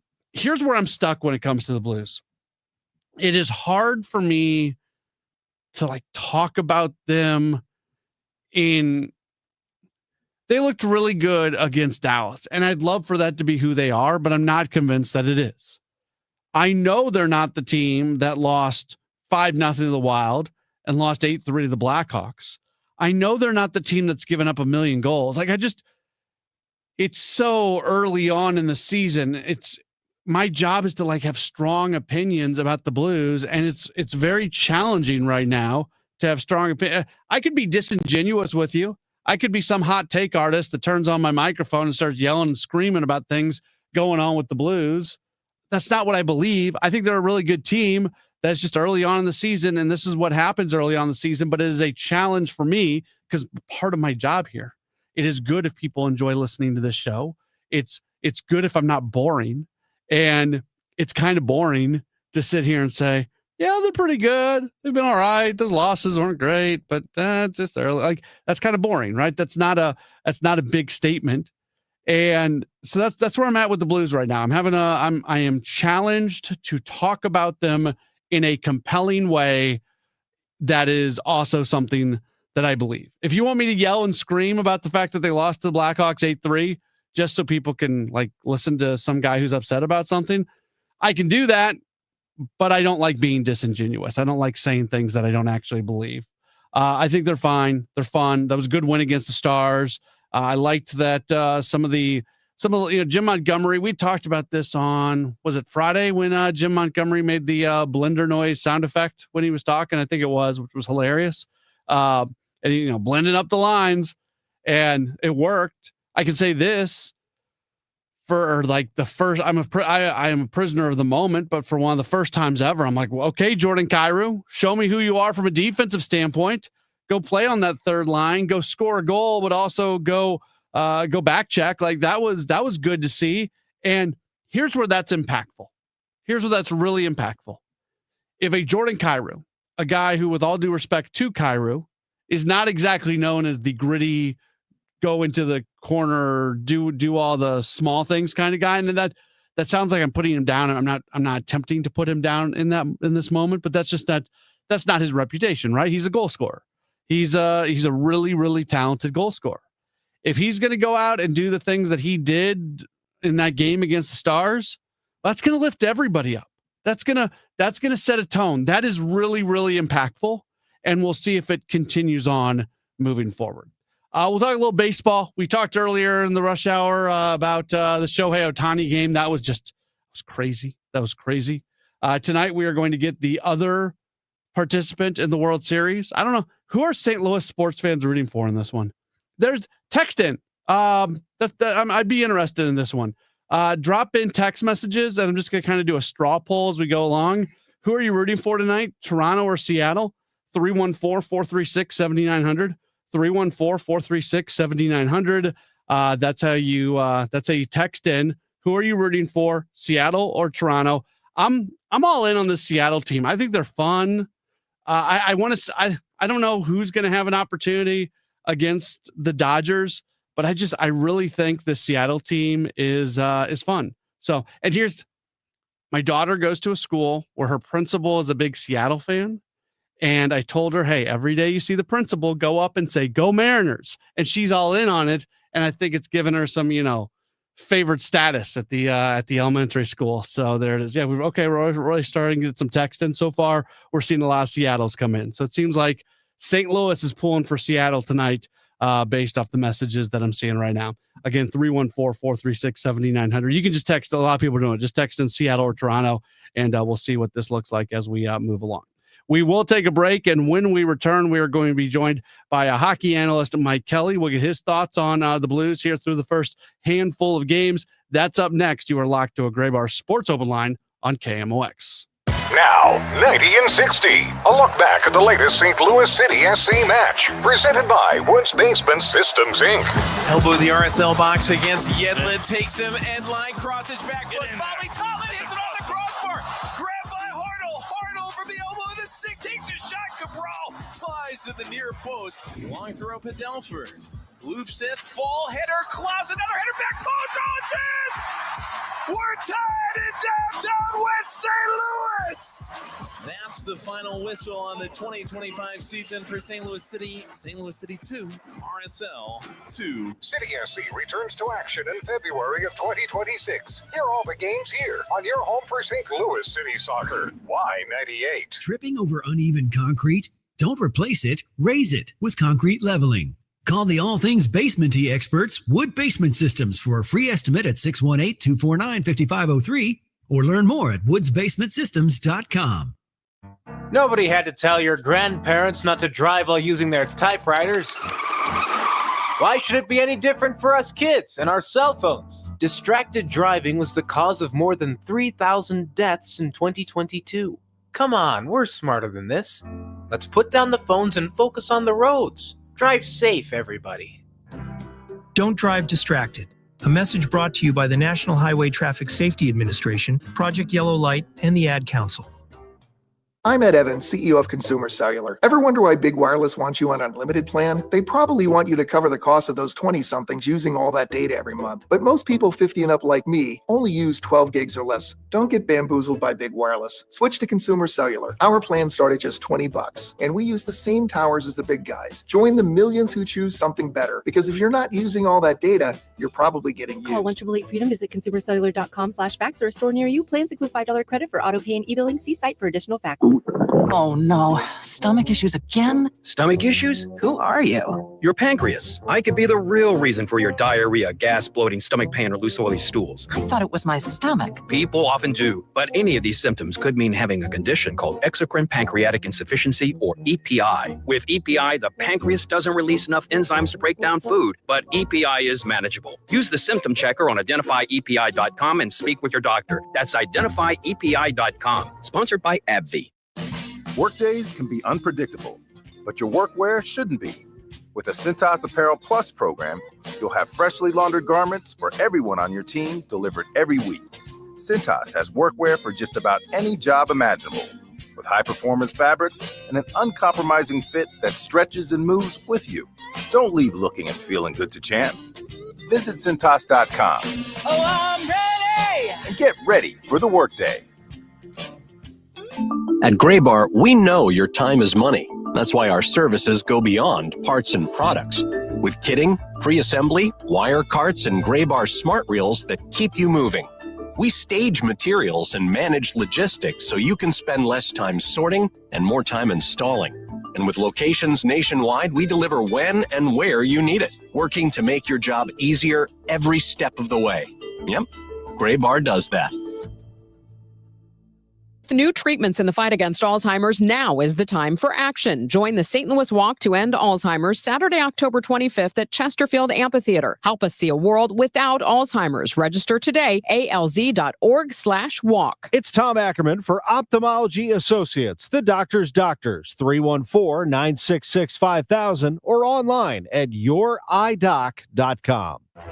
Welcome back to the Gray Bar Sports Open Line. Once again, Matt Pauley on KMOX. It's Gray Bar Sports Open Line right here on KMOX. Very happy to welcome on to the program right now. He is a hockey analyst with NHL Network, also doing some work with FanDuel Sports Network. He is Mike Kelly. You follow him on Twitter at Mike Kelly NHL. Mike, thanks so much for taking some time with us today. How are you? Hey, my pleasure. I'm doing great, thanks. How you doing? Doing all right. So it's been an interesting start here in St. Louis for the Blues. Obviously, some pretty high expectations for them going in. Some one-sided losses, but also some nice wins on the road. And then they finally got a win against Dallas at home the other day. It's only 5 games in. I know you can't take too much away, but what's been your general takeaway on what we've seen so far from the Blues? Yeah, I think, well, as you kind of touched on, a little inconsistent. The win over Dallas is a big one. I mean, Dallas is as good as just about anybody in the league. And, you know, I went back and was looking at that game. St. Louis did a really good job of just kind of being tight defensively. You know, Jim Montgomery had some comments after the game about some of the defensive play that he said has been the best he's seen in a while. And so I think for St. Louis, that's been a positive this season. I know their goals against is, you know, the bottom 10 in the league, but defensively, they've actually played really well. They will get better goaltending. That's kind of it right now, is that the goaltending, there's been a couple off nights, but when that corrects itself, I think this is going to end up being a really solid defensive team. And that'll I think that's the blueprint they're looking for to just build off the rest of their game from. Yeah, Jordan Kyrou's never really been known as a guy who's been a great defensive player, but he had a really solid defensive game against Dallas. He was moved down to the third line. They're continuing to kind of move lines around and figure things out. And if you're getting a really good defensive performance from Jordan Kyrou, that probably means you've got a lot of forwards who are doing things well defensively. Absolutely. When you're offensive players, especially like top offensive players, can be guys making big defensive plays. That sends a signal to the rest of the team, right? That, hey, if these guys are doing it, there's no excuses for anybody not to be doing it. And you're absolutely right. He made a couple of really nice plays. Like the goal that he scored came off of an entry that he had, but that entry that he had started by him breaking up a play in the neutral zone. So that's something when I talk to young players, whether it's early NHL or younger, that I talk about all the time is like no forward, especially a skill forward, wants to defend in their own end. Like that, it's hard work and it's not fun. But if you can defend in the offensive zone, if you can defend in the neutral zone and turn that into transition offense, we're having fun again. So I thought that was a great example on his goal of doing exactly that. And he got rewarded for it. We're talking with Mike Kelly, NHL Network, and also FanDuel Sports Network. Somebody that we're continuing to keep a close eye on here is Jimmy Snuggerud, who's got a little bit of time at the end of last season, but this is his first real full experience in the NHL. We've already seen him jump from the first line to the third line to the next second line. It seems like he's going out there and he's fitting in. He's getting better. What have you seen from a young guy like Snuggerud, who really seems like he's fitting in quite well very early on in his career? I agree with you, and it's good if you can try to do it in a few different spots. And he's a goal scorer. Like he's got a really good shot. I think everybody knows that. But his instincts in the offensive zone are impressive as well, especially for a kid that age. You look this season, if you're looking at forwards per game, I was looking at this earlier today in advance of the game tomorrow that I'll be on FanDuel for in St. Louis. Slot shots on net. If you get shots from here at a high volume and you've got any sort of scoring touch at all, you're going to score a decent chunk of goals. And he ranks 24th among forwards in producing shots from that home plate slot area. He gets chances. He gets in around the net. If you go even tighter to the net, the inner slot right around the net is 29th per game. 37th in rebound chances. So you're top 40 in the league. And the season's young, obviously, but you either go there or you don't. Right. And he does go there and he's got the shot to match. So if he can continue to produce that kind of volume from these key scoring areas with the ability he has to put the puck in the net, that'll be a big, big win for the St. Louis Blues. One player who's not on the ice right now is defenseman Logan Mailloux. They've taken him off just as he's a young guy, and they went out and got him in the offseason. There's still a lot of excitement about what he's going to turn into. But how challenging is it when you do have a young player who's trying to adjust to the NHL and it's not working, and you actually have to do what the Blues have done here and made him a healthy scratch as he tries to find his way back in? Montgomery has said once he's back in, he's in for good, but we just don't know when that's going to happen. Yeah, it's the hard. I mean, if we're not talking about goalies, just in terms of the other positions you can play in the sport, it's the hardest one to get accustomed to, I guess, at the NHL level as a young player. You see it all the time. So it's not shocking. Like, I think Matthew Schaefer, what he's doing for the New York Islanders this year, if anyone's comparing themselves to him, and they should not be, it's setting an unrealistic expectation for everyone else. I mean, that kid just turned 18 years old. He looks like he's been in the league for 500 games.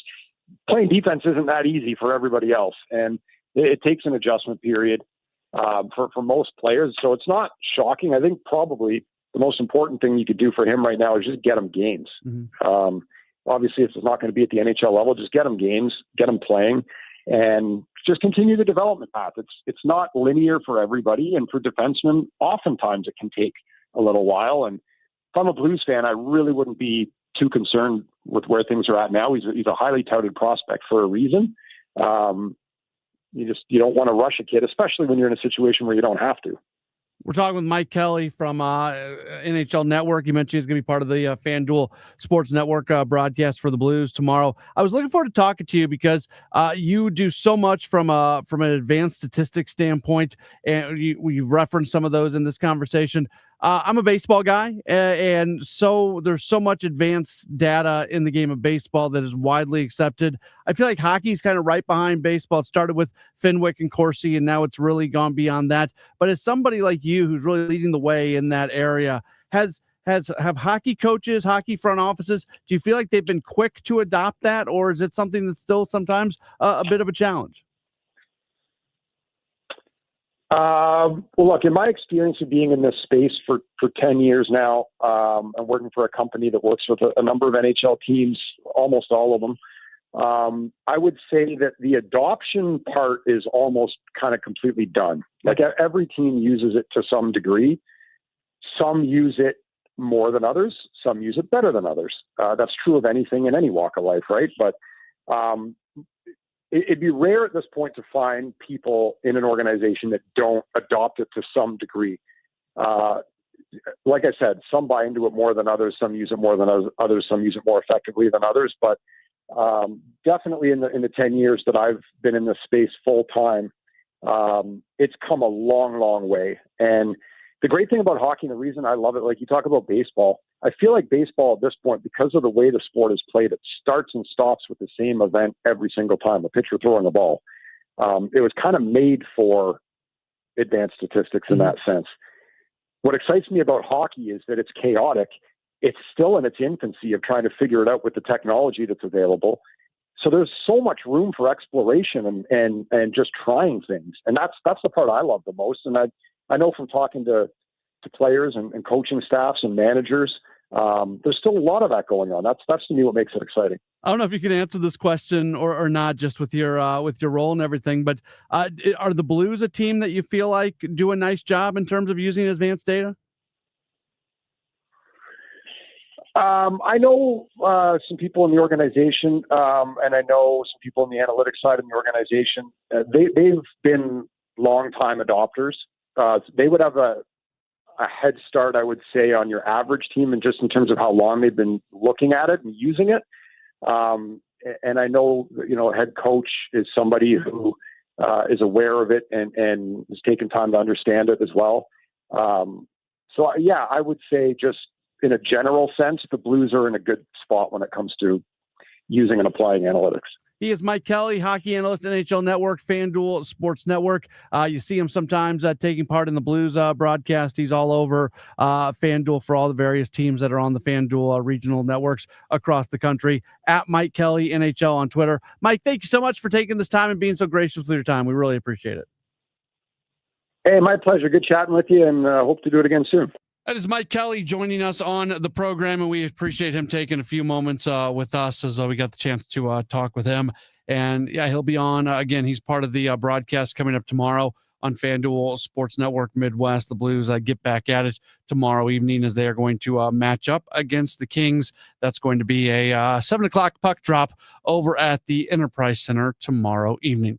We'll take a break. We'll come back. We got a lot more coming up. We'll have a couple guests in the 7:00 hour. Just after the 7:00 news, we're going to talk with Mark Saxon. We'll talk Mizzou sports with him, and also a little baseball. And next hour, the head coach of the Lindenwood men's hockey team that got just a fantastic win against a top 5 team in the nation, Denver. We'll talk with Coach Fisher coming up next hour as well. Don't go anywhere. You are locked into a Gray Bar Sports Open Line on KMOX. One of the best ways to find out about 3-Day Kitchen and Bath is actually to hear the results for yourself. On the phone with us is Wendy in Darwin. Wendy, you got a brand new bathroom. I do, and it's beautiful. Are you loving it? I am absolutely loving it. Okay, tell me about your bathroom. It went from a dark room that felt like an absolute cave when I walked into it to a bright, airy, opened the space up. I mean, I don't know what else. It's just absolutely wonderful. She's almost speechless. So, Darwin, tell me about all the man stuff. How did it work? The quality, the convenience. How did they do? Excellent. We contacted 3-Day Bath, and they got back to us the next day. The communication was excellent. They were on time in all their promises, and it's beautiful. It's a great bathroom. Would you do it again? Oh, absolutely. For more about your new kitchen or bath, visit 3daykitchen.com. 3-Day Kitchen and Bath. Oh no, stomach issues again? Stomach issues? Who are you? Your pancreas. I could be the real reason for your diarrhea, gas, bloating, stomach pain, or loose oily stools. I thought it was my stomach. People often do, but any of these symptoms could mean having a condition called exocrine pancreatic insufficiency, or EPI. With EPI, the pancreas doesn't release enough enzymes to break down food, but EPI is manageable. Use the symptom checker on identifyepi.com and speak with your doctor. That's identifyepi.com. Sponsored by AbbVie. It's Cybersecurity Awareness Month. LifeLock is here with tips to help protect your identity. Use strong passwords, set up multi-factor authentication, report scams, and update your software. And for comprehensive identity protection, LifeLock is your best choice. LifeLock alerts you to suspicious uses of your personal information and fixes identity theft, guaranteed, or your money back. Start your protection today with a 30-day free trial at LifeLock.com. Use promo code NEWS. Terms apply. Let me tell you about this new pretzel cheddar club. Hey, I'm Carlos. And I'm Ebony. And a little thing we love about the Chick-fil-A Pretzel Cheddar Club is the tangy Dijon with the pretzel bun. It takes it to a whole nother level. It goes perfectly with the chicken and the cheddar cheese and the bacon. Man, you know how much you love bacon. And I love the different varieties. Grilled, spicy, original. It gets you nice and excited for fall. Order the Pretzel Cheddar Club with Cherry Berry and Sprite for a limited time on the Chick-fil-A app. Real guests paid for their testimonials. There's nothing like when you get that part from eBay and it just fits. Yeah, the first time. So you can do less of this and get right back to more of this. At eBay, you'll find all the parts you need, guaranteed to fit, at prices you'll love. Sounds good, doesn't it? eBay. Things people love. Eligible items only. Exclusions apply.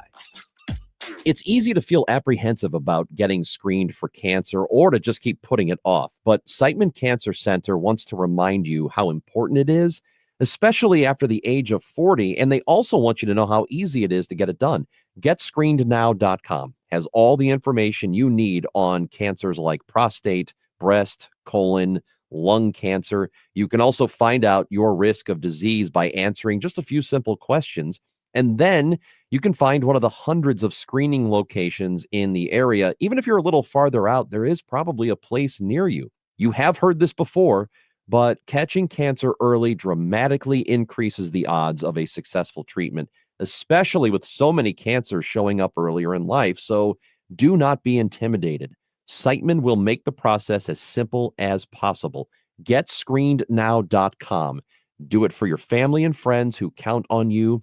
Do it for yourself. Visit GetScreenedNow.com. Welcome back to the Gray Bar Sports Open Line. Once again, Matt Pauley on KMOX. Back at it here on a Monday night edition of the program. Coming up next hour, we're going to talk with Mark Saxon. Right off the bat, just after the 7 o'clock news, associate sports editor with the newspaper in Columbia, the Columbia Missourian. And then also next hour, we're going to talk with Keith Fisher. He is the head coach of the Lindenwood hockey team after they got a big win against number 5 GU over the weekend. So those are our interviews that are still coming up. I'd thrown this out earlier. I was curious because I am rooting for the Seattle Mariners tonight. I'd like to see them win. And I threw out, hey, send in a text and let me know who you're rooting for tonight, Seattle or Toronto. Amazingly enough, there is not a single Toronto text that I've got in. So from a very unofficial survey, we can say that St. Louis is definitely in Seattle's corner tonight. So we'll see if they can win a Game 7 on the road. I think Toronto probably wins Game 7 at home. More often than not, you're probably going to win that game. And then we'll have a World Series matchup.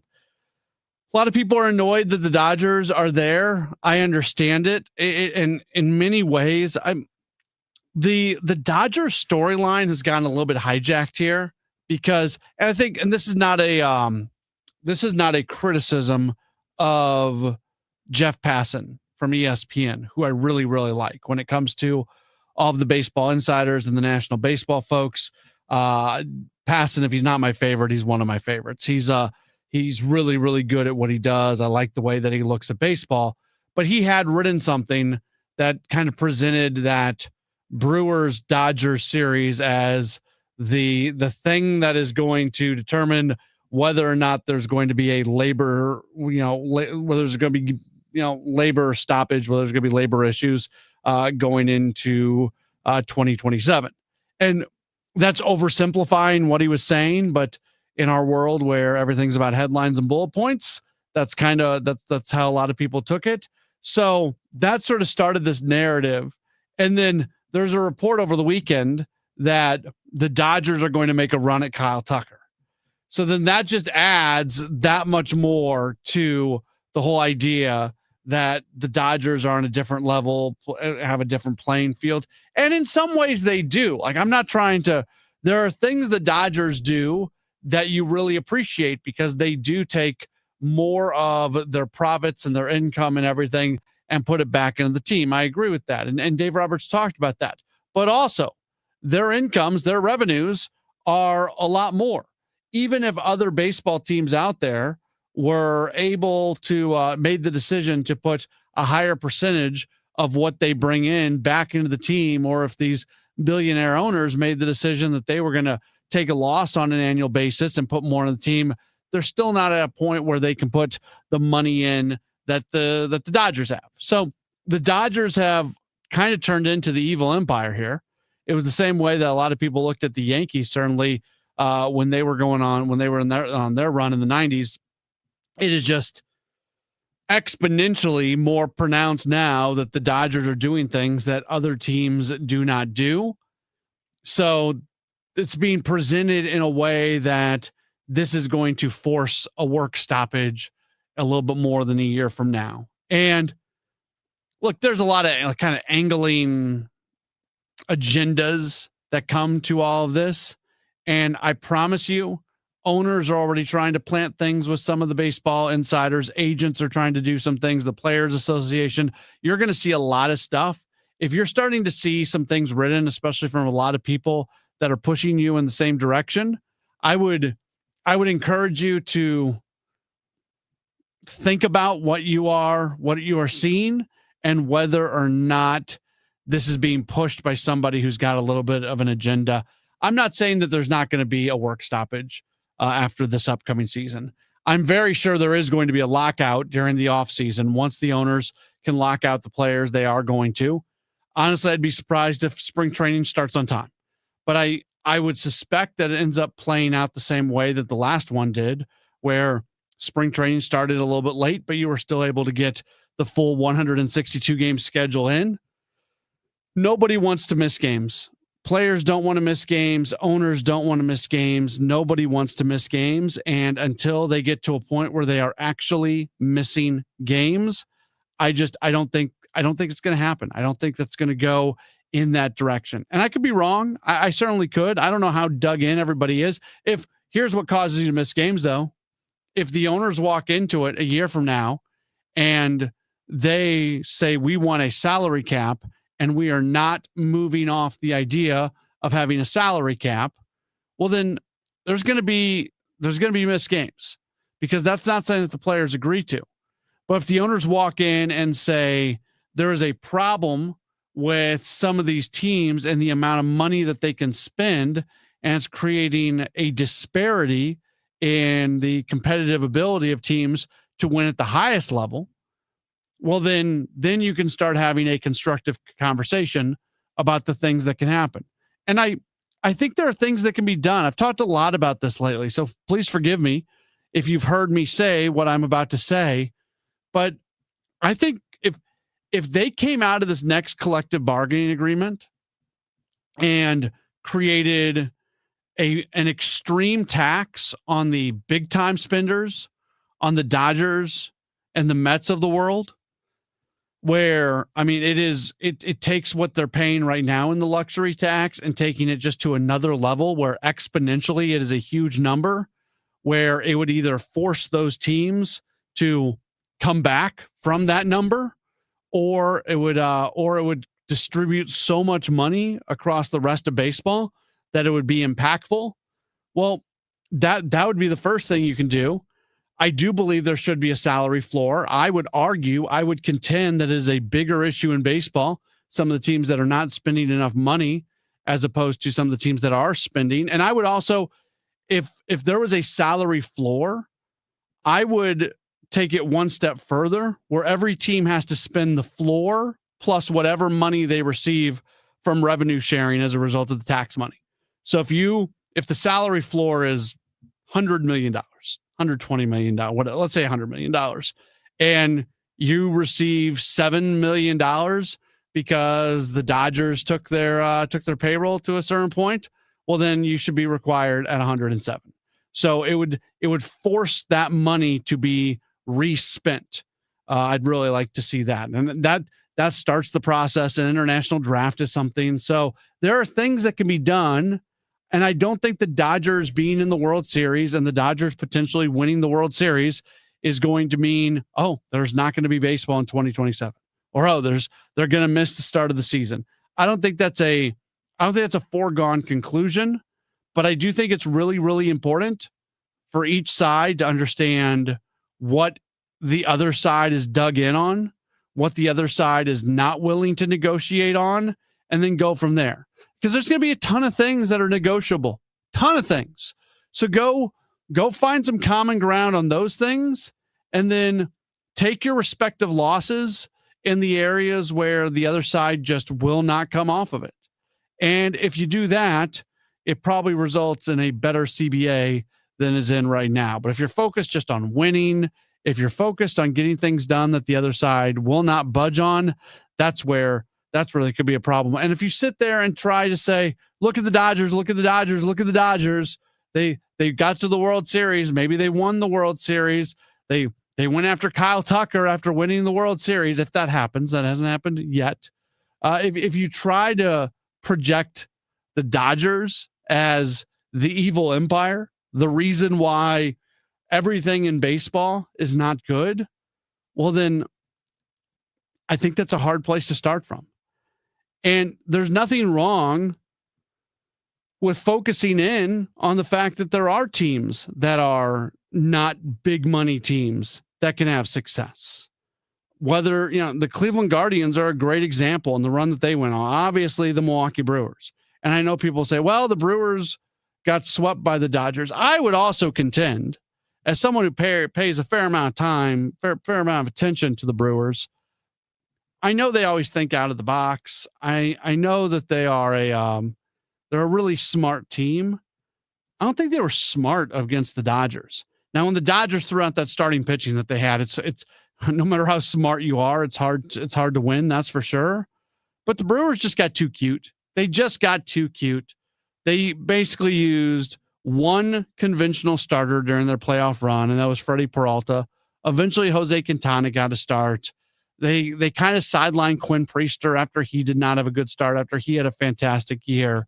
If I'm not saying the Brewers are in the World Series, I don't think they are. I think it was almost the team that won that Dodgers-Phillies series was the team that was going to represent the National League in the World Series. That's what I said then, and that's what I really believe.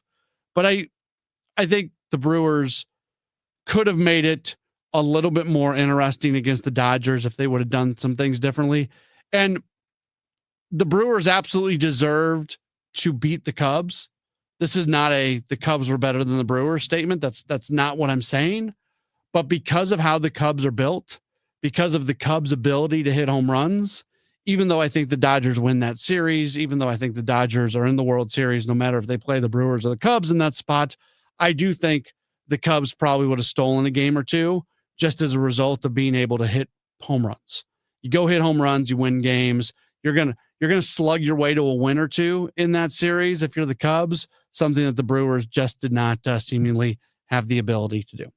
All right, we'll take a break. We'll come back. We'll wrap up hour number 1 of the program. We still have to get into more college football. We'll do that a little bit with Mark Saxon after the 7 o'clock hour, talk through what happened with Mizzou. They got the win. Do you feel better? Do you feel worse about the Tigers after they get that win? We'll discuss that a bit on the other side of this break, and then we'll talk through it with Mark Saxon after the 7 o'clock news. It's Gray Bar Sports Open Line on KMOX. You've got your whole life ahead of you, so choose a Medicare plan you can count on. And that's what you get with a Medicare Advantage plan from United Healthcare. With more than 45 years' experience serving its members, United Healthcare has plans with low monthly premiums that fit your life today and as your needs change tomorrow. The Medicare annual enrollment period ends December 7th, so go to uhc.com/Medicare today. United Healthcare Medicare plans. It's Medicare coverage Missouri can count on. As the old saying goes, size matters. At Morgan & Morgan, we have over 1,000 lawyers and nearly 6,000 people on staff. But at the core, this is and always has been a family business. Our family watching out for your family. Call us or email us 24 hours a day, 7 days a week, even on a Saturday or a Sunday. And if you ever have a problem, call our mom. Morgan & Morgan. For the people and your family. Injured? Dial Pound Law or visit forthepeople.com for an office near you. Red Kingdom is back at FanDuel Sports Network Live in Ballpark Village. See every game on the largest screen in town. Don't forget about the $25 buckets, $5 cocktails, and the best tailgate food around.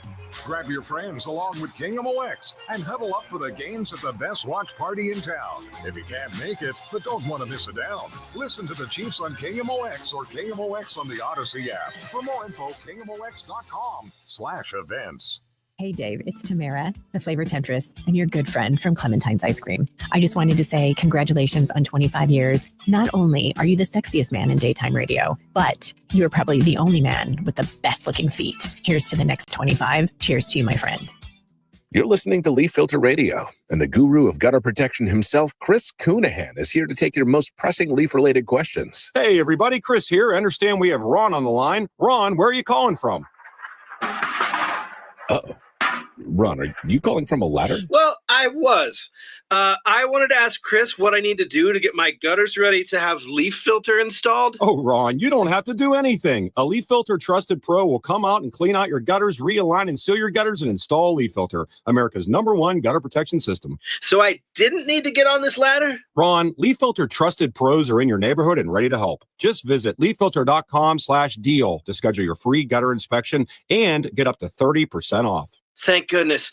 What was that site? To get this special radio offer, go to leaffilter.com/deal for your free gutter inspection today and get up to 30% off. That's leaffilter.com/deal for up to 30% off. leaffilter.com/deal. See representative for warranty details. Dan owed an unbelievable amount of money to the IRS. I got behind on my taxes. It's a horrible feeling. He was in denial. And when I got those letters from the IRS, you wanted to act like they didn't exist. Finally, Dan turned to Optima Tax Relief, the leading tax resolution firm. A+ rated by the Better Business Bureau, they've resolved over $1 billion for their clients. Optima got me a settlement with the IRS. These people are really people-friendly. It was every bit of a new lease on life for me. The fast action and the great results made Dan's head spin. I felt like I was in a dream, but it's real. And I have paperwork to prove it. They got the job done, and life is good. For tax help you can trust, call Optima now for a free consultation. If you're worried about what's going to happen with the IRS, stop worrying. Make the call now. Call 800-348-0269. 800-348-0269. 800-348-0269. Optima Tax Relief. Testimonial from an actual client. Some restrictions apply. For complete details, please visit OptimaTaxRelief.com. Welcome back to the Gray Bar Sports Open Line. Once again, Matt Pauley on KMOX. Back at it as we start to wrap up hour number 1 of the program. So we're going to talk with Mark Saxon in just a few moments. He works with the Columbia, Missouri, and we'll talk Mizzou football with him. Mizzou got a win. That was the most important thing. They went on the road. It wasn't an overly impressive victory. It was against a not-so-great Auburn team. They had to go double overtime to get the win, but a win is a win is a win, and Missouri does get the win against Auburn 23-17. And what that win does is it continues to keep on the table everything that Missouri would like to accomplish this year. I have more questions about Missouri, though, right now than I did before this game, because I was pretty sure that Missouri was a really good running team. We talked about Ahmad Hardy so much and what he had done. This is Ahmad Hardy's line from Auburn. And admittedly, Auburn's got a very good run defense. That is one of their strengths. Ahmad Hardy against Auburn, 24 carries, so a legitimate number of carries. It's not like the week before where you come out of it going, man, they didn't even give it to Hardy. No, they gave it to him. 24 carries, 58 yards, did have 2 touchdowns, never had to carry more than 17 yards. Kevin Wheeler shared this with me earlier. I don't remember the exact numbers, but it was a telling stat. So I'm not going to get the numbers right, but I'll get the theory behind it right. Hardy over the last 2 weeks has more rushing yards after contact than he does having rushing yards. Again, I'll say that again. More rushing yards after contact than actual rushing yards. So what that means is Hardy is getting hit a lot before he even gets back to the line of scrimmage. And he, on his own, is doing much of this work. So this is not a shot at Ahmad Hardy. It is a little bit of a shot at Missouri as the ability on their overall team-wise ability to run the ball. But when you're out there playing Central Arkansas and Louisiana and UMass, it's a little bit different than when you're playing Auburn and Alabama. And as much as I like Ahmad Hardy, I do have some questions right now of just how good is the Missouri running game. Maybe there was a reason they went away from it against Alabama. We'll talk about that with Mark Saxon. He joins us after the 7 o'clock news. It's the Gray Bar Sports Open Line on KMOX. If you need a new garage door, this could be your lucky day. Entries are now open for the $5,000 sweepstakes at Overhead Door Company of St. Louis. The winner will be chosen at random to receive $5,000 towards new garage doors, openers, or front entry doors of their choice. Deadline to enter is the end of the month to win the $5,000 sweepstakes with Overhead Door Company of St. Louis. Enter now at overheaddoorsstlouis.com. You can't win if you don't enter at overheaddoorsstlouis.com. Hey, it's Debbie Monterey. If you or someone you know has a home to sell, call Gloria Liu. That's right, Gloria Liu, owner of Your Home Sold Guaranteed Realty. Gloria is here with me now. And when it comes to St. Louis area market conditions, what advice do you have for home sellers in today's market? Well, most importantly, I understand every seller's situation is different. Some sellers need to sell, and some sellers want to sell. And a lot of my sellers are looking to buy, and they also have a home to sell. My advice in this uncertain market is to get an upfront written guarantee. That way, you know exactly how much you stand to make with your home sale. My guarantee sale offer is simple. I'll sell your home at 100% of market value, or I'll pay you the difference. Take it from me, Debbie Monterey. Sell with certainty and an upfront written guarantee with Gloria Liu. 314-325-6888. 314-325-6888, or visit GloriaHasTheBuyers.com. That's GloriaHasTheBuyers.com. Gloria and seller must agree on price and possession date. Have you recently lost a loved one and now you're handling their estate? Losing someone close to you is never easy. And if you've been named the executor or trustee, it's an honor, but you're probably feeling the weight of both grief and responsibility. At Jansky Law, they understand how overwhelming this process can be. Whether you're dealing with probate or trust administration, there are many legal steps involved. And in Missouri, an attorney is required for all probate matters. Even with a trust, the process is just as complex. Jansky Law is there to do the steps for you. With decades of experience, let them handle things with compassion and precision so you can focus on what really matters, your family and healing. Call Jansky Law at 314-881-6141 or online at janskylaw.com. That's spelled with a J,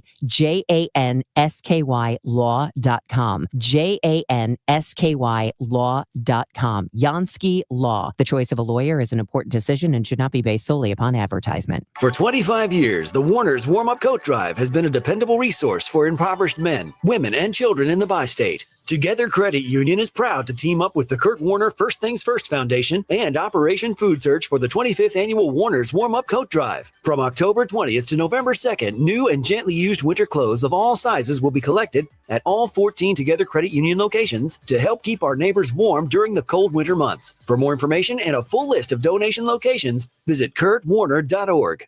Life insurance. Why are you putting it off? Can't afford it? Too much hassle? Think you don't need it? There's lots of excuses for putting off life insurance. But if you weren't there, who would pay the mortgage and other bills? With Ethos, you could be covered in 10 minutes and boom, family protected. Ethos, fast and easy online term life insurance. Up to $2 million in coverage with no medical exam. Some policies as low as $1 a day. Answer a few health questions and get your free quote at ethos.com/radio. That's ethos.com/radio. Are you tired of online threats? Then get an antivirus. It's the only online protection you will ever need. Disclaimer: an antivirus is just half protection online. It will not protect you from snoopers or encrypt your traffic. So get better online protection with NordVPN.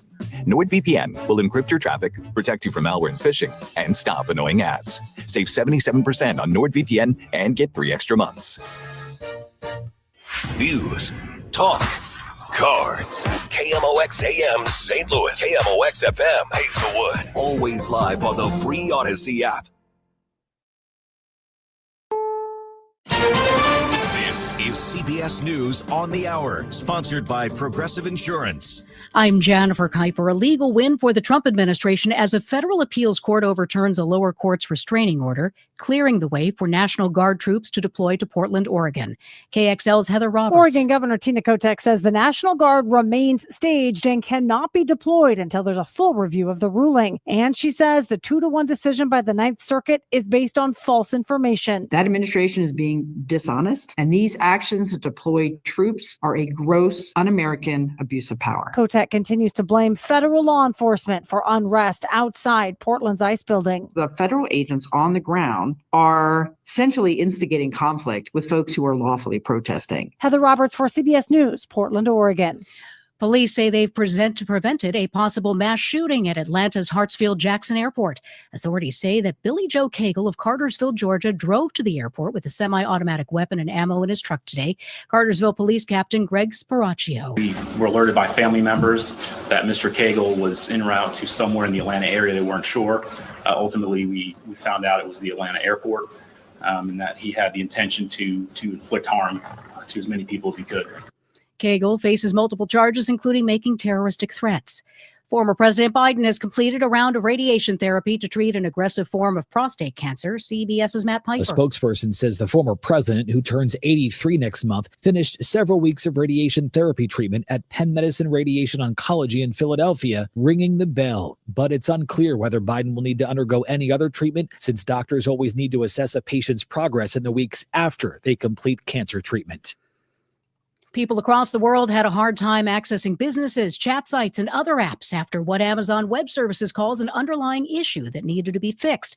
It's bouncing back, but CBS News tech contributor Ian Scher points out. For many companies, particularly retailers, banks, and all sorts of others that process data constantly, every second that's lost is money down the drain. The federal government shutdown is now the third longest in U.S. history. On day 20, another GOP short-term funding bill has failed in the Senate. CBS's Nicole Killian on Capitol Hill. Efforts to reopen the government, even on a temporary basis, have stalled on Capitol Hill. We're not going to negotiate on anything until Democrats stop holding government funding hostage. Our country is staring down the barrel of a healthcare catastrophe. As Democrats and Republicans remain at odds over a key sticking point, whether to extend health insurance subsidies under the Affordable Care Act. This is CBS News.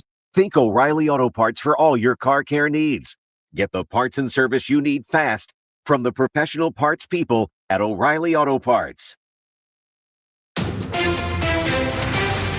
At 7:03, it's a partly cloudy sky. Right now, 63 degrees downtown at the Arch. You see orange cones on the highway and you have to slow down a little bit. I want to say I'm sorry, not really sorry, though, because it is about building the future of the state. Governor J.B. Pritzker in the Metro East touting the Rebuild Illinois program in one of the towns benefiting, Little Fairmount City, population less than 3,000. Governor Pritzker says this wasn't about rectifying the shortcomings of Illinois' past. Illinois has undertaken a full-scale modernization of infrastructure systems across the state. Rebuild Illinois has put tens of thousands of people to work, building 21,000 lane miles of roads so far, more than 800 bridges so far, along with river ports and early childhood centers. And improvements to school classrooms, airports, bike lanes, crime labs, rail stations. Improvements are underway to major streets and corridors in Fairview Heights, in Granite City, and Cahokia Heights, and Belleville. But Pritzker says there's more work that needs to be done. Maria Kina, KMOX News. 2 schools have been taken off of a lockdown in Gasconade County. Gerald Elementary and Rosebud Emmanuel Lutheran went down on lockdown earlier today as a precautionary measure. State leaders are learning more about a new Missouri law regulating the exporting of water out of state. It's a big issue out west. Kim Huckabee, a geologist representing the state's Water Resources Center, briefed Missouri's Safe Drinking Water Commission this week about the new law and why it was needed. I'm sure we've all heard about water shortages throughout the United States. And so many states are looking for other water resources. And historically, Missouri didn't have any statutes in place to evaluate water for export or prohibit it. The new law bars water from Missouri from being exported out of state without a permit, with some exceptions. That includes for single-use bottled water and if the water being withdrawn and its final destination are both within 30 miles of Missouri's border. You all know me. Are you kidding me? In the wake of his departure from KSDK, Rennie Knott says the suddenness of the decision is baffling to him, given his long and unblemished history at the station. Knott says during his more than 2 decades at Channel 5, he never had an issue. I have spent my time giving to the community, doing the stories. I've never been to HR. I never had a write-up. All of my reviews have all been exemplary. I've never not had a new contract. Knott tells KMOX's Dave Glover show he feels he wasn't given any due process, saying the station acted on allegations of a comment about a gun, suddenly describing the final outcome as a boom that he never saw coming. The forecast from meteorologist Dave Murray for tonight: clear sky, chilly, overnight 49. For tomorrow, still windy, still cool, high 66. Tomorrow night, cold, low 43. And for Wednesday, sunshine, cool, high 64. Right now, we've got some clouds. It's a mostly clear sky, 63. Feels like 57 downtown. I'm Michael Calhoun, KMOX News. Welcome back to the Gray Bar Sports Open Line. Once again, Matt Pauley on KMOX. We are back at it as we get into hour number 2 of the program. Very happy right now to be able to welcome onto the program. We'll talk a little Mizzou with him. We'll also probably get into a little baseball before we wrap things up. He is the associate sports editor with the Columbia Missourian. He is Mark Saxon, and you can follow him on Twitter at Mark A. Saxon, Saxon. Mark, thanks for taking some time. How are you? Oh, I'm doing great. It's fun to be back on the airwaves with you, Matt. And it's been a very interesting start to the Mizzou season, and a lot of excitement for good reason. Who would have thought, right, that Vanderbilt Mizzou would be the center of the college football universe in mid to late October, right? Yeah, I don't think many people had that on their bingo cards for sure. Do we have more answers or more questions about Missouri based off what happened against Auburn? I don't, I think actually a lot of the questions that were there before that game were sort of underlined in ink, if that makes sense. I don't think any new issues arose, but, for all of their rushing yards that they had just piled up through those first, 5 games, before they got to Alabama and Auburn, so the crux of the SEC schedule. If you really dug in and looked at how they were getting those yards, a lot of them were just the greatness of Ahmad Hardy. Some of the offensive line grades on the blocking side were not great, so he was just breaking tackles and getting a lot of yards after contact. Well, what happened, I think, against Auburn is some of the issues on the offensive line proved to be a little bit more costly because guys were getting and hitting him in the backfield rather than when he got to the hole or a yard or two downfield. So I think they do have some issues they need to clean up on the offensive line side. And I do think there have been too many big plays on the passing side for other teams. I think there's some miscommunication happening at times from the secondary. But again, beyond that, I would not say that there are enormous questions surrounding this program right now. They seem to me to be pretty solid all the way through the roster. Yeah, it's really hard to win on the road at the SEC, and I think we saw that when you looked around some of the other games. Texas almost lost against Kentucky. You saw Texas A&M almost losing at Arkansas. if you want to take a shot at Missouri for maybe not playing their best game against Auburn, is it also important to remember at the same time that they're playing on the road for the first time this year? Oh, it's absolutely enormous. And the coaches were extremely concerned about that, because what happened last year, the first time they went on the road, they were undefeated. They went down to Texas A&M and they got clapped, right? They lost by, 30 points. And they kind of reeled for a little bit while after that. I mean, they were lucky enough, after that A&M game, they played UMass, one of the worst teams in FBS. So that helped. But, they had a lot of focus on that. They had so much focus, in fact, Matt, that the team took like a practice road trip before the season started to Lindenwood College, of all places. They traveled to St. Louis, St. Charles area, just to practice sort of the protocols of a big-time college football team practicing, and the meetings you do at the hotels and all that stuff. That's how concerned they were coming off of what happened last year at Texas A&M. So, yeah, it got that out of the way. They know they can win on the road in an extremely hostile environment. Their stadium is a tough place to play. And so, yes, I would say that was maybe the most important thing that happened from the Zoo out of this game. On social media, not that it matters, but on social media, Drink got a little bit of criticism for how he celebrated it. What did you think about his post-game celebration, jumping up and showing his enthusiasm?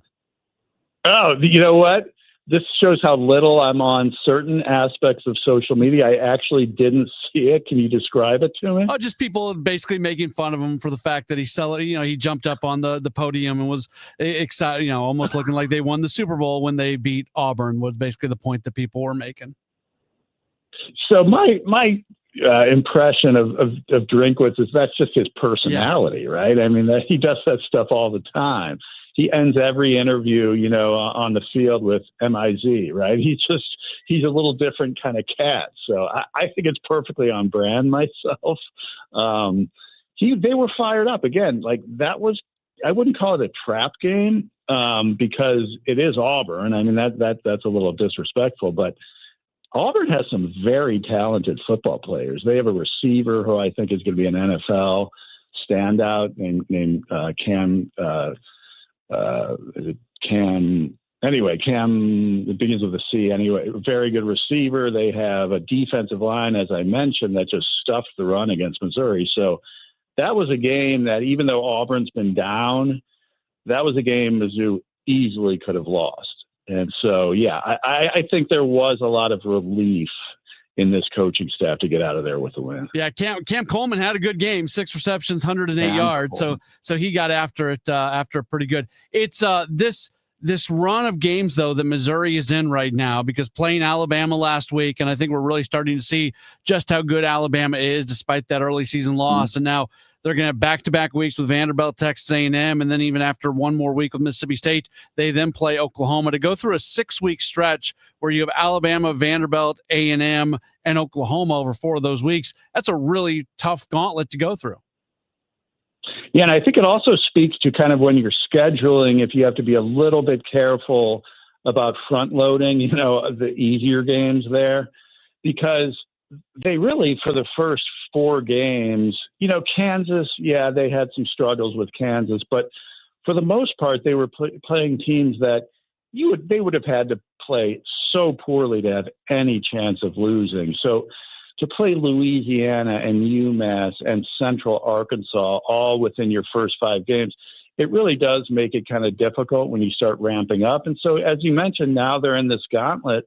Well, the way the SEC looks this year, if you look at the remaining, 6 games left on their schedule, any of those games could be a loss, and any of those games could be a win. You look at that Texas A&M game and say, well, Texas A&M beat them last year badly and, is in the top 5.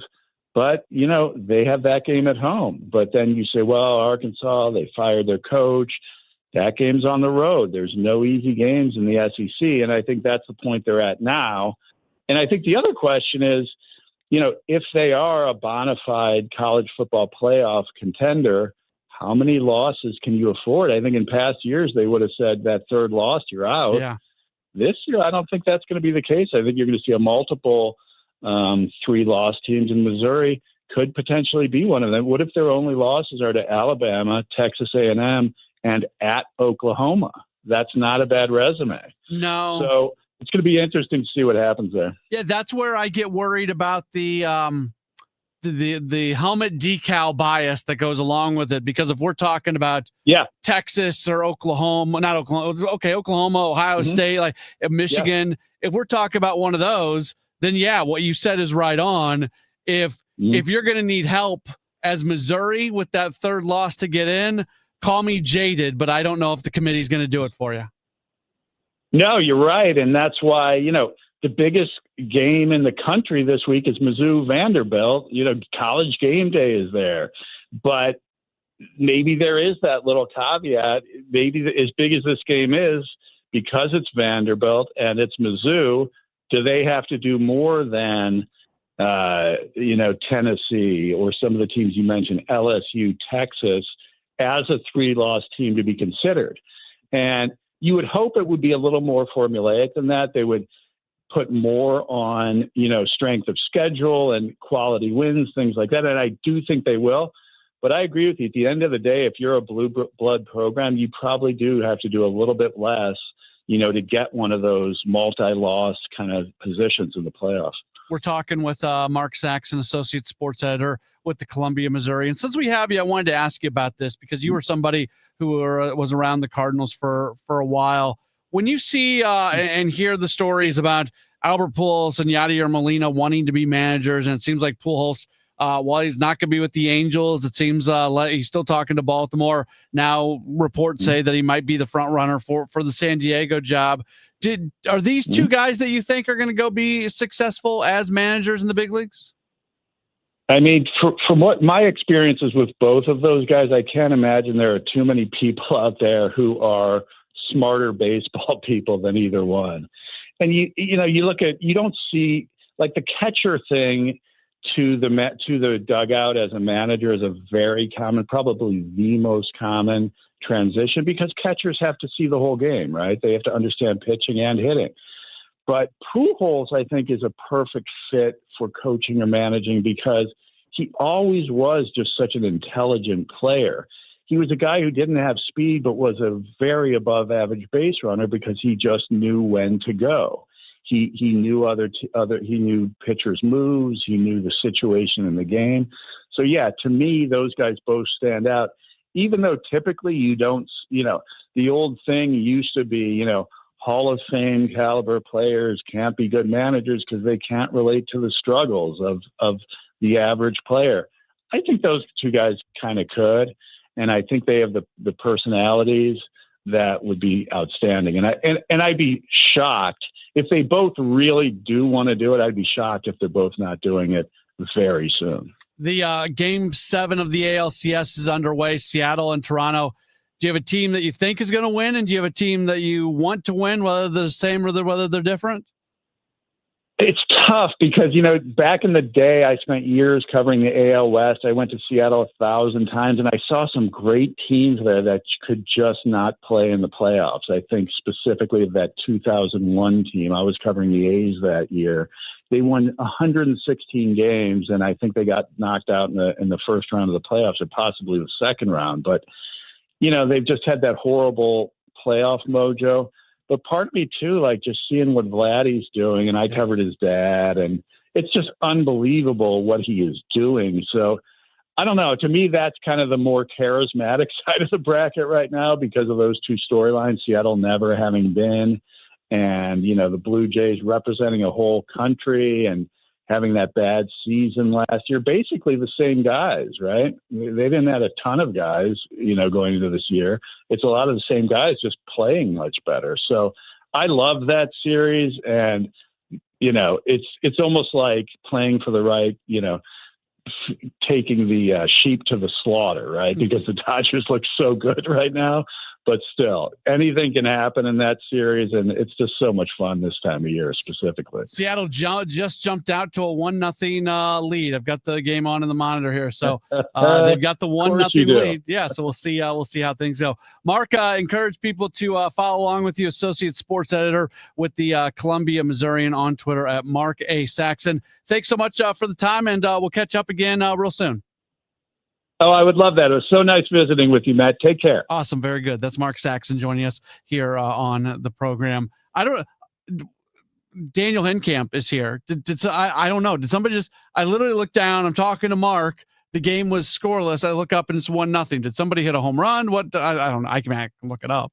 But yeah, that happened very, very quickly where it is now it's a 1-0 game for Seattle. But I said this earlier. Everybody, every single message we have gotten at this point. No, it was a Naylor single to score Rodriguez. So that's how the Mariners have the 1-0 lead. Every single message we have received is people really excited about the Mariners, or at least rooting for us. Yeah, we had one texter who's very unhappy with the fact that a league that is mostly based in the U.S. has a Canadian team. I was talking to who was I talking to about this? Oh goodness, I can't remember. Somebody was really smart, and knew exactly what they were talking about. Because I've always I always appreciated Montreal as a baseball market and thought the Expos were fun. And as baseball goes to expand at some point in the next handful of years, I thought Montreal would be a team that or city that could get baseball again. And somebody told me, I can't remember who it was, but they had a ton of credibility that just from a financial standpoint and a market size standpoint, it's not going to work. Where a Toronto works, because there's, when you think about the conversion rate and everything that goes along with being in Canada, when you've got a city the size of Toronto, it works out because of the money that is involved there and how big of a city that is. But for smaller cities in Canada, everything else from a financial standpoint, that it would just be a complete non-starter in terms of Montreal maybe getting Major League Baseball once again, that there are tons of cities in the United States that would be a better even financial fit than Montreal, which was kind of a bummer for me. I liked the idea of another Canadian team in Major League Baseball like it was before. But right now, as Mark alluded to, the Toronto Blue Jays are representing an entire country at this point against Seattle, who again, Seattle's got the 1-0 lead. All right, we are going to take a break. And when we return, we are set to, this could be fun. We're going to be joined by Keith Fisher. He is the head coach of the Lindenwood men's hockey program. And in case you haven't been following along, Lindenwood did something really, really special on Friday night. They picked up a win against number 5 Denver. That is something special. That's something that everybody involved in that game is going to remember, especially on a Lindenwood standpoint, and from also from their view of things. They are hopeful that can turn into something more, because like last year they beat Wisconsin early in the season, but they still didn't have a especially great year. See if they can turn a win against Denver into a really good year. We'll talk some college hockey with Lindenwood hockey coach Keith Fisher. He is going to join us in just a moment. Don't go anywhere. This is a Gray Bar Sports Open Line on KMOX. Think back to the holiday season last year. You're surrounded by your family. It's been months since everyone has been together like this.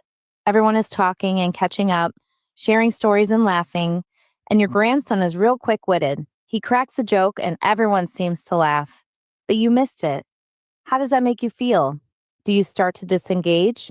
Do you feel disconnected from the group? I'm Dr. Colleen Bosler, and I don't want this to happen to you this holiday season. Come visit Dr. Adam Voss and me at the Audiology Center for our Here for the Holidays event happening in the month of October. We're offering free hearing screenings, free earwax removals, free consultations, and a $500 coupon towards the latest hearing aids. Call us today to make an appointment for this special event through the month of October. 636-441-7470. Or visit us online at theaudiologycenterstl.com. Debt payments keeping you up at night. Credit cards, medical bills, personal loans, it can all add up and feel impossible to keep up. If you owe $10,000 or more in unsecured debt, JG Wentworth may be able to help you and put you on the path to freedom in as little as 24 to 48 months. Imagine one affordable monthly payment instead of juggling multiple bills and creditors. We've helped thousands of people cut their debt by up to 50% before fees, and we don't get paid unless we reduce your debt. The more you owe, the more you could save. Call 877-CASH now. The call is free, the consultation is free, and there's no obligation to sign up. Call today for your free consultation. 877-CASH now. That's 877-CASH now. Don't wait. Every day you delay could cost you more. Call 877-CASH now today. Results vary. Not all debts qualify. Debt resolution impacts credit and may increase what you owe. Average savings before fees 43%, 25% after fees. The choice to stop paying creditors is yours. JG Wentworth does not pay debts or provide legal, tax, or credit repair services. Let's face it, planning for retirement can be overwhelming and stressful. And with the headlines full of record inflation, changing interest rates, the threat of a recession, and the possibility of Social Security disappearing, all feel like roadblocks to reaching that retirement finish line. All of these issues can have a major impact on your life savings. So the question is, what are you going to do about it? Well, join us for an exclusive educational event October 21st and 23rd. Discover the tools, strategies, and insights you need to make informed decisions about your financial future in retirement. Seating is limited, and you must register to attend. Call 636-230-8824. That's 636-230-8824. 636-230-8824. Save big money on your dream kitchen upgrade with help from Menards. Clearview Cabinetry offers a selection of finishes made with the finest materials and built to withstand life's sticky messes. They provide features like soft closed doors and drawers and cabinet accessories to match your unique style. Save big money on Clearview Cabinets and check out our weekly flyer on Menards.com for more great deals happening this week. Save big money at Menards. Help keep our community safe and healthy during National Prescription Drug Takeback Day, October 25th. Find a collection site near you at DEATakeback.com. Do your part to lower overdose deaths and prevent drug misuse before it starts. Working full-time but still falling behind? Learn how real estate education can help you build income and get ahead on your terms. Text radio to 88007. That's RADIO to 88007. Presented by Lifestyles Unlimited. Welcome back to the Gray Bar Sports Open Line. Once again, Matt Pauley on KMOX. Gray Bar Sports Open Line right here on KMOX. I'll tell you what, another year and another really special victory for Lindenwood hockey over the weekend, specifically on a Friday night. They were matched up against Denver University, DU, and they come away with a victory 4-3 over the number 5 team in the nation. And to talk through that and talk about his program a little bit, we welcome on to the show Keith Fisher, the head coach of Lindenwood men's hockey. Coach, thank you for taking some time. How are you? Things are good. I mean, that was a big win on Friday for the program and for the guys in the locker room. And we've won 3 of our last 4 hockey games. So, we're doing a lot of good things, but we're still building of where we need to get to. Yeah, it's kind of interesting because wins like this get people like me to give you a call, but it's also from your perspective, it's just one game and it's just one win and there's a very long season in front of you. How do you kind of, scale up those two things of knowing that it's an important win, but also knowing there's a lot of work right there coming up? Well, yeah, and it was a big emotional win on Friday night, and I think it hurt us a little bit on Saturday, where we just didn't have the same juice that we had on Friday night. So, that's something that we need to learn from. And I told the guys that we're going to play in bigger games than this in the future. So it's something that we need to learn from and learn how to, everybody talks about mental toughness when things are going bad, when your back's against the wall and you need to be mentally tough. You need to be mentally tough when things are going well too. When, you're down or you have a big win on Friday, you need to be mentally tough to come out and do the same thing and play your game on Saturdays. So, still learning process for this team, but we've done a lot of good things here these first 3 weeks. What did it say about your club that was a game where you got up, but then you got down, and then you got up again, and you were able to hold on? I mean, just the way that all played out, it certainly said something about your team. Well, the resiliency with this group all year has been there. I mean, our first 2 wins weekend before up at Lake State.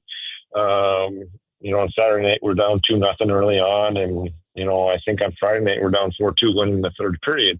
Now, not the way you want to write it up, but I give the group credit of believing in what we're doing and how we're playing and sticking with it, and then getting success from it in the end. So now we just need to work on putting 60 minutes together. DU scored that final goal for them with 54 seconds to go. What is that final minute or so like when your team is holding on to that 1-goal lead?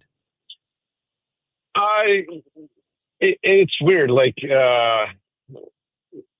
you got a lot of emotions going through your mind, but it's just make the next play, make the next play, make the next play, and and I hope we're in that situation a lot moving forward, and that's what I tell the group. So we need to be comfortable in those situations, but the last 2.5 minutes there, the heart was racing a little bit more.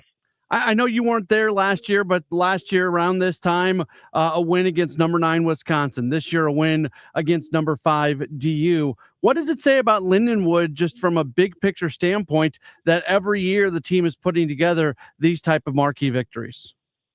Well, yeah, I mean that's what's special about college hockey is that anybody can win on any night. You have to play your best, and winning in college hockey is very, very hard, night in and night out. So, but the good thing is it puts Lindenwood hockey on the map and shows that we can compete with these teams, and that's what we want to do in the future. And hopefully, we're going to be in the league in the future with a lot of top programs. But having wins like we did on Friday, show people that we're doing things the right way. We're really committed to hockey here, and we want to continue to make this program bigger and better. We're talking with Keith Fisher, head coach at Lindenwood for the men's hockey program. You came from Penn State. You were voted as the top assistant coach of the year in all of college hockey. When the Lindenwood job came open, you look at your resume and you say, maybe this is a guy who sits and waits for one of these major conference type jobs to come open, but you make the jump to Lindenwood. What was it about this program that made you so interested in it? Well, it's an opportunity to build another program. When I started at Penn State, even going back to my time at Princeton, it was kind of, at Princeton, we were probably one of the worst teams in college hockey when Coach Godowski and I got there. And then we moved on to Penn State and built that program from a club program, to the Big Ten. And, I would consider it a top 10 program right now in the country. But it's fun to be able to build a program. It's fun to put your stamp on things and do things that you can come back to in 15, 20 years and look, they're still doing this. I helped start this. And, when Lindenwood is hopefully a top, 10, 15 program here in the future, hopefully what I instilled here had a lot to do with it.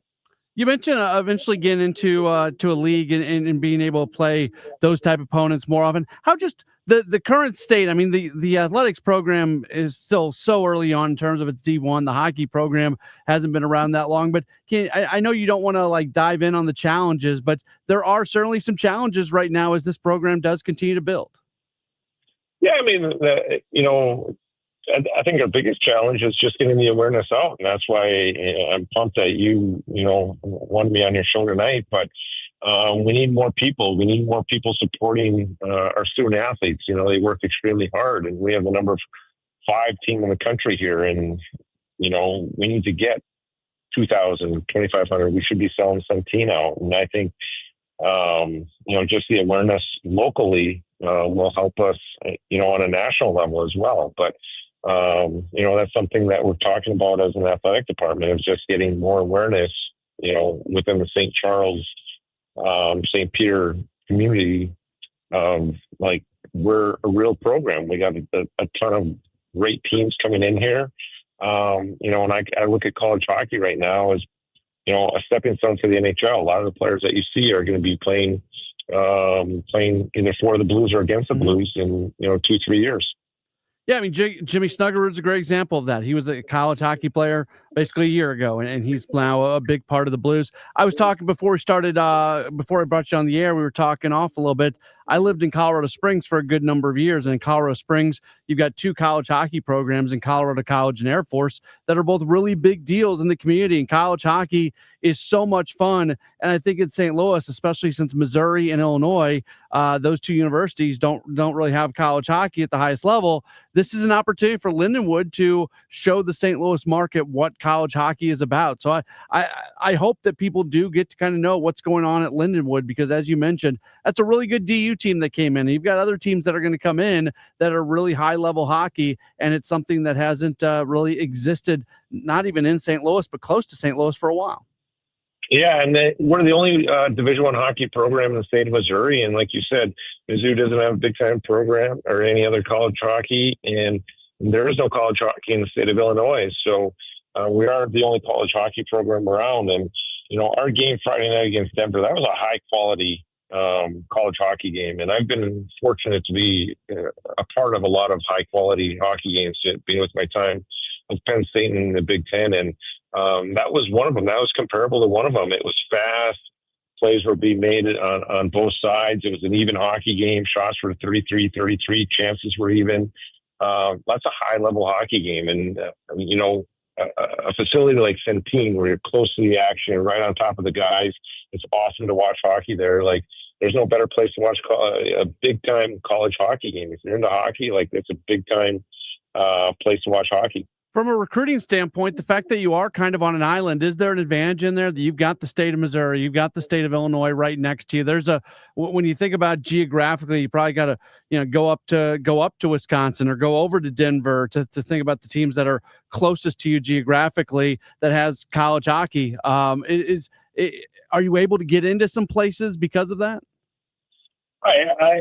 I've been coaching, college and junior hockey for the last 25 years. And I think I've always, probably 90% of the years, I've had somebody from St. Louis on our team, even going back to Paul Stasny when he played for us, and Jan Stasny played for us with the Omaha Lancers when I was assistant then. So I think St. Louis is a hockey hotbed right now. And we want to keep all the top local talent that's here. I mean, there's a lot of big time players coming out of St. Louis right now, but then you got to expand your borders a little bit, and hopefully we can tap into the Michigan area a little bit. Maybe Chicago. I'm from Minnesota. I want to get some more Minnesota players down here, and then with the opening of CHL, there is so many more players available that I think it brings the level of play in college hockey up big time. So I think college hockey is just going to improve every year moving forward.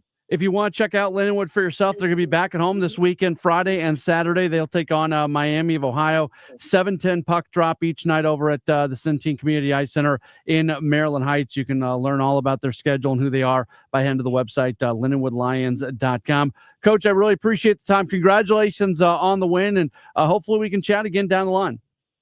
Yeah, I'd love to do this anytime. Thanks for having me on. That is Coach Keith Fisher. He is the head coach of the Lindenwood men's hockey team. Again, that's two things. Thing number one, from a program standpoint, it's really cool when you play at Lindenwood and you get to beat top 10 teams in the nation, like they did last year with Wisconsin and like they did this year with Denver. From a personal standpoint, these are a bunch of 18 to 22-year-olds who just created a memory that they'll have forever. Daniel Henkamp is here.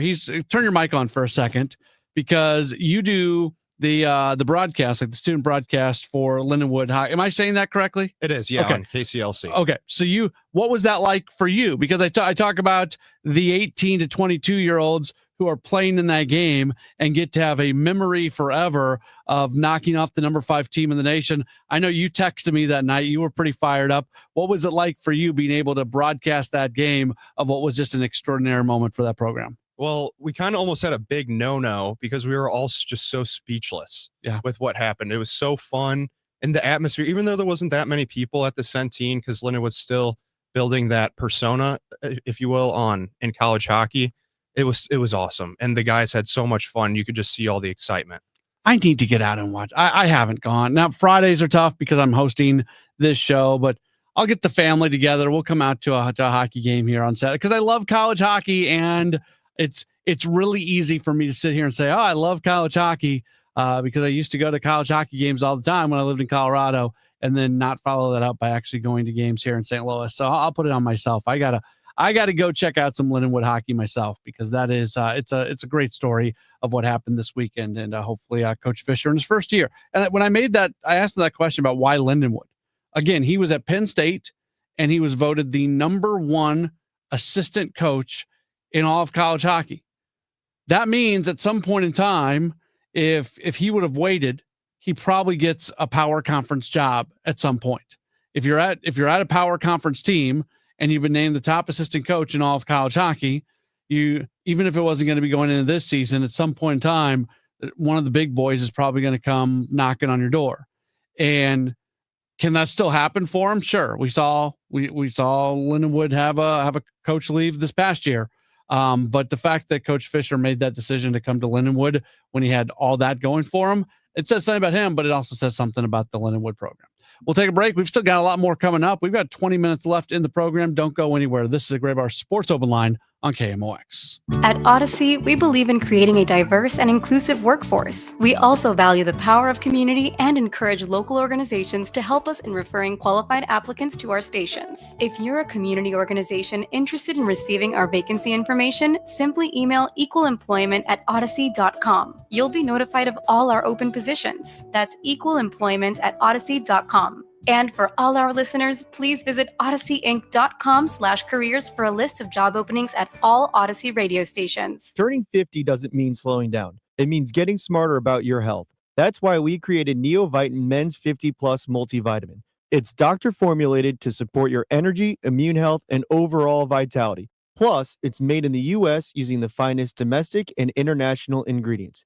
Take control of your health with supplements you can trust. Look for Neovitin Men's 50 Plus at your local Schnucks, Dierbergs, or online at neovitin.com. Neovitin, made for men who keep moving forward. Is your home, business, or church looking tired, chalky, or in need of curb appeal?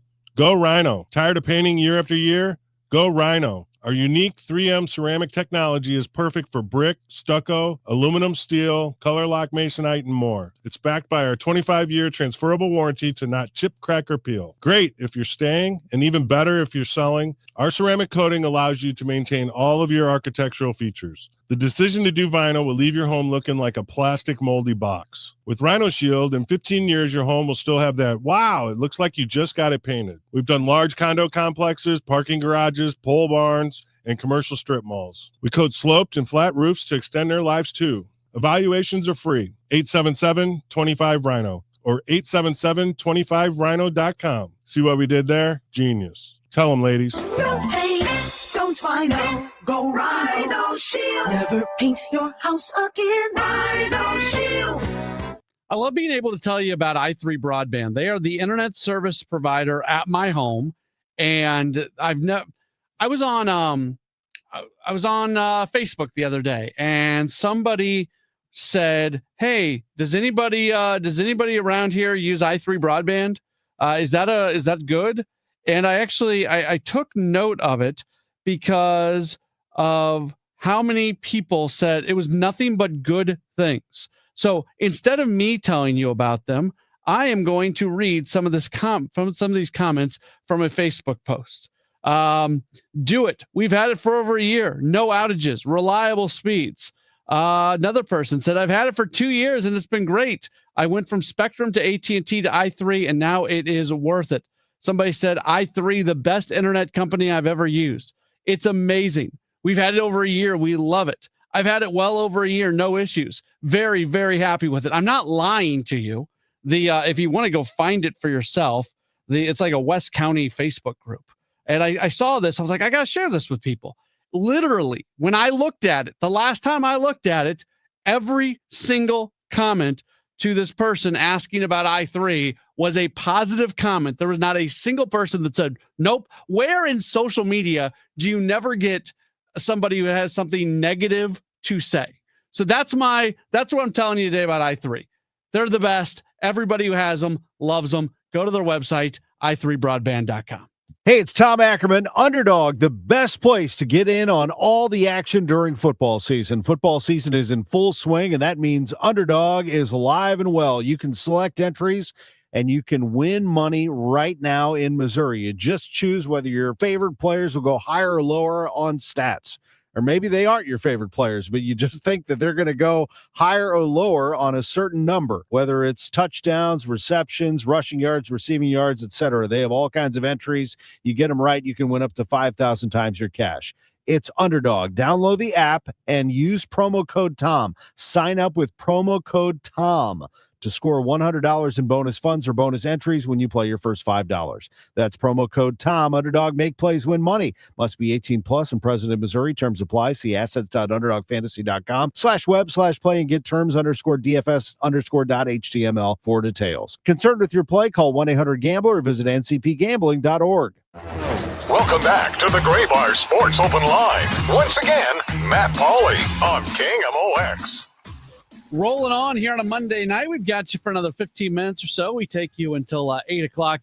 Don't know if you saw the news today, but the saga involving Albert Pujols as a major league manager took a little bit of an interesting turn today. If you listen to this show every day, you remember it was one day last week. I don't remember what day it was, but it was one day last week where the reporting was that Albert Pujols was very close to being the next manager of the Los Angeles Angels. So much so, he had a meeting with the Angels folks here in St. Louis. They came here to visit with him. And the reporting had been that they were negotiating a contract. Well, now the reporting is he is no longer a candidate to be a member, to be the manager of the Los Angeles Angels.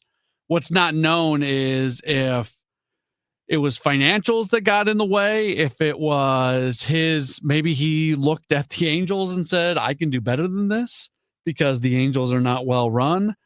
Maybe, he's being paid $1 million a year on that personal services contract. Perhaps the Angels kind of balked at him asking for a lot more money than $1 million a year. I don't know. All this is just me going off the cuff on the potential things that could have happened that would have resulted in the timeline of being at some point last week, whatever day it was that it came out, that Pujols was the leading candidate to be the manager of the Angels, and they were going into contract negotiations, to today's news that he is no longer a candidate to be the manager of the Angels. So clearly something happened during that time. Whatever might have happened, I don't know. I am happy for Pujols that he is not going to be the manager of the Angels because it is such a poorly run organization. I want him to go somewhere where he can be successful.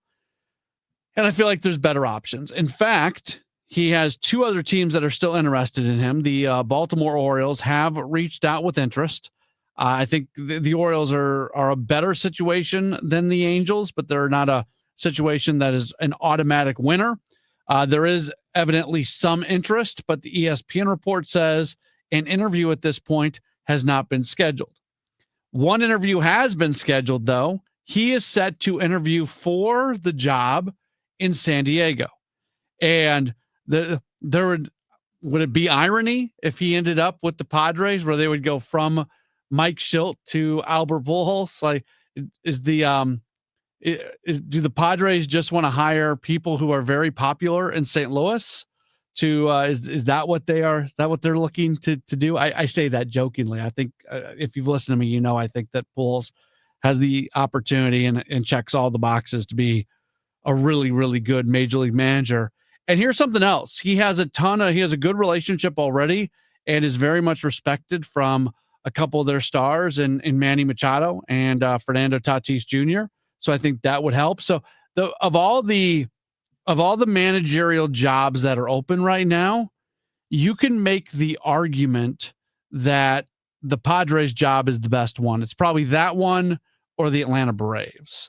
I think if I'm looking at all the jobs that are open, Angels, Orioles, Braves, Giants, Nationals, Rockies, Twins, I would look at the Padres and I would look at the Braves as the teams that are most ready to win. And I'd put the Giants kind of at like 1A or whatever it might be. They're right there after it. And then you would slot some other teams in after that. But I think it seems likely that Pujols is going to be a manager next year. The Padres did have to get permission from the Angels to be able to interview him because he is still under that personal services contract. You would think that if the Padres end up hiring him or if any other team hires him, that personal services contract would just be ripped up and it would never be put in place again. They would be done with that, but he is still an employee of the Angels. So that is something that has to be worked through as well. The other bit of managerial news, and this certainly has a St. Louis tint to it because of Tony Vitello and his connection to our community,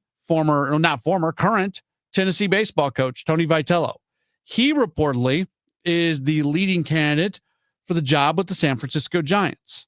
There has never been a college baseball coach that has gone straight from being a college coach to being a major league manager. And the jobs are very different. And Vitello's a guy that, and I love Tony Vitello. I love him. I love the way he coaches college baseball. He is fun.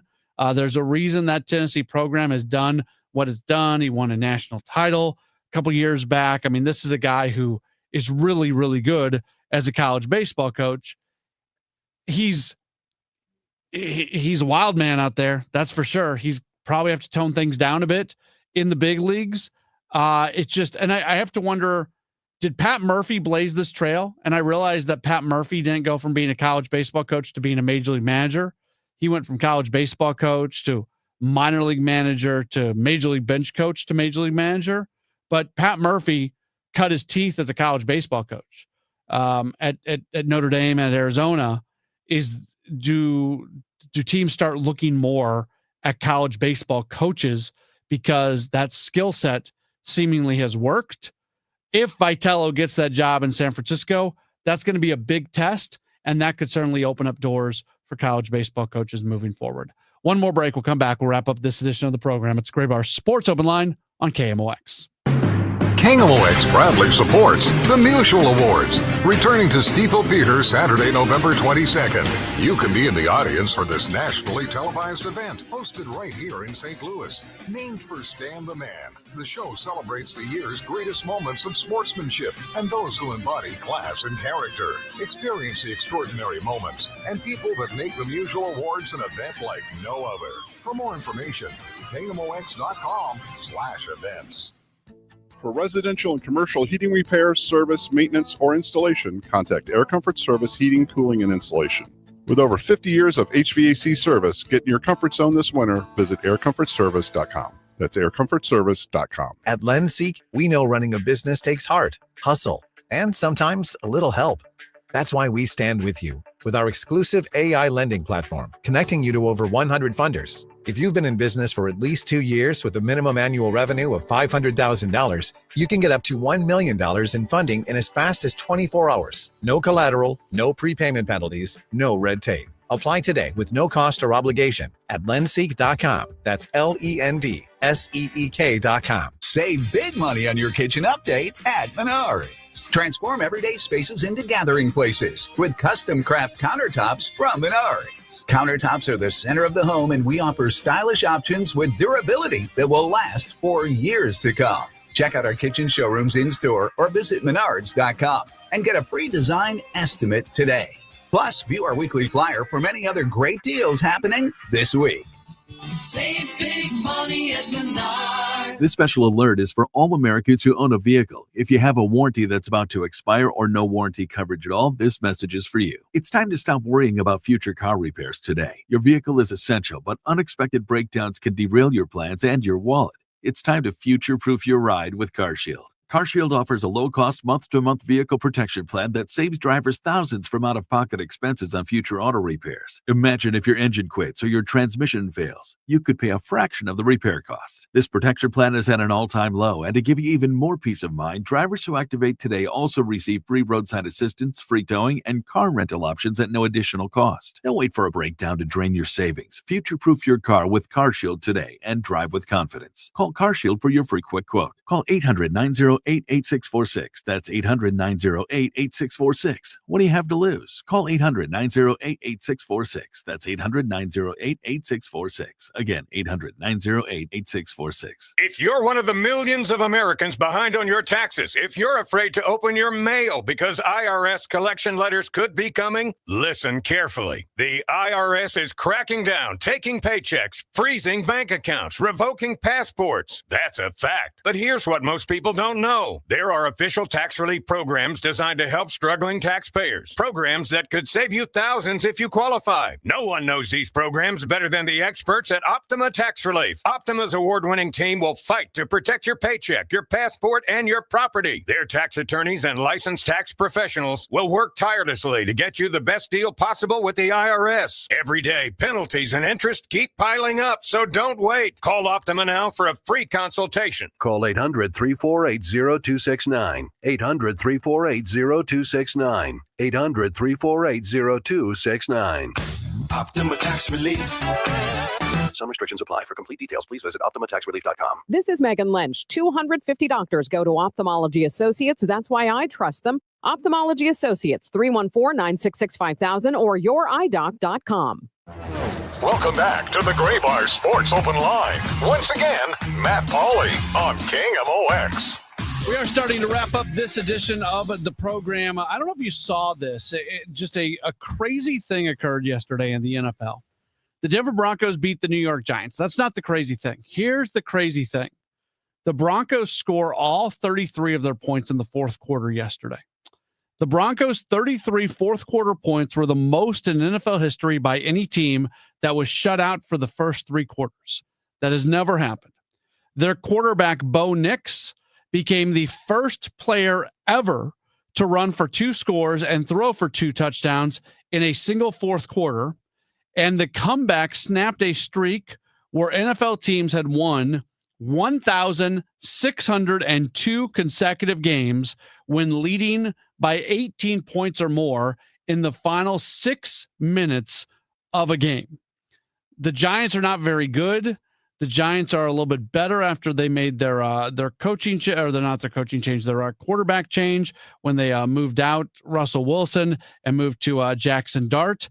But that is something you are not going to see, a 33-32 win for Denver, and all 33 of their points were scored in the fourth quarter. That was absolute craziness yesterday in the NFL.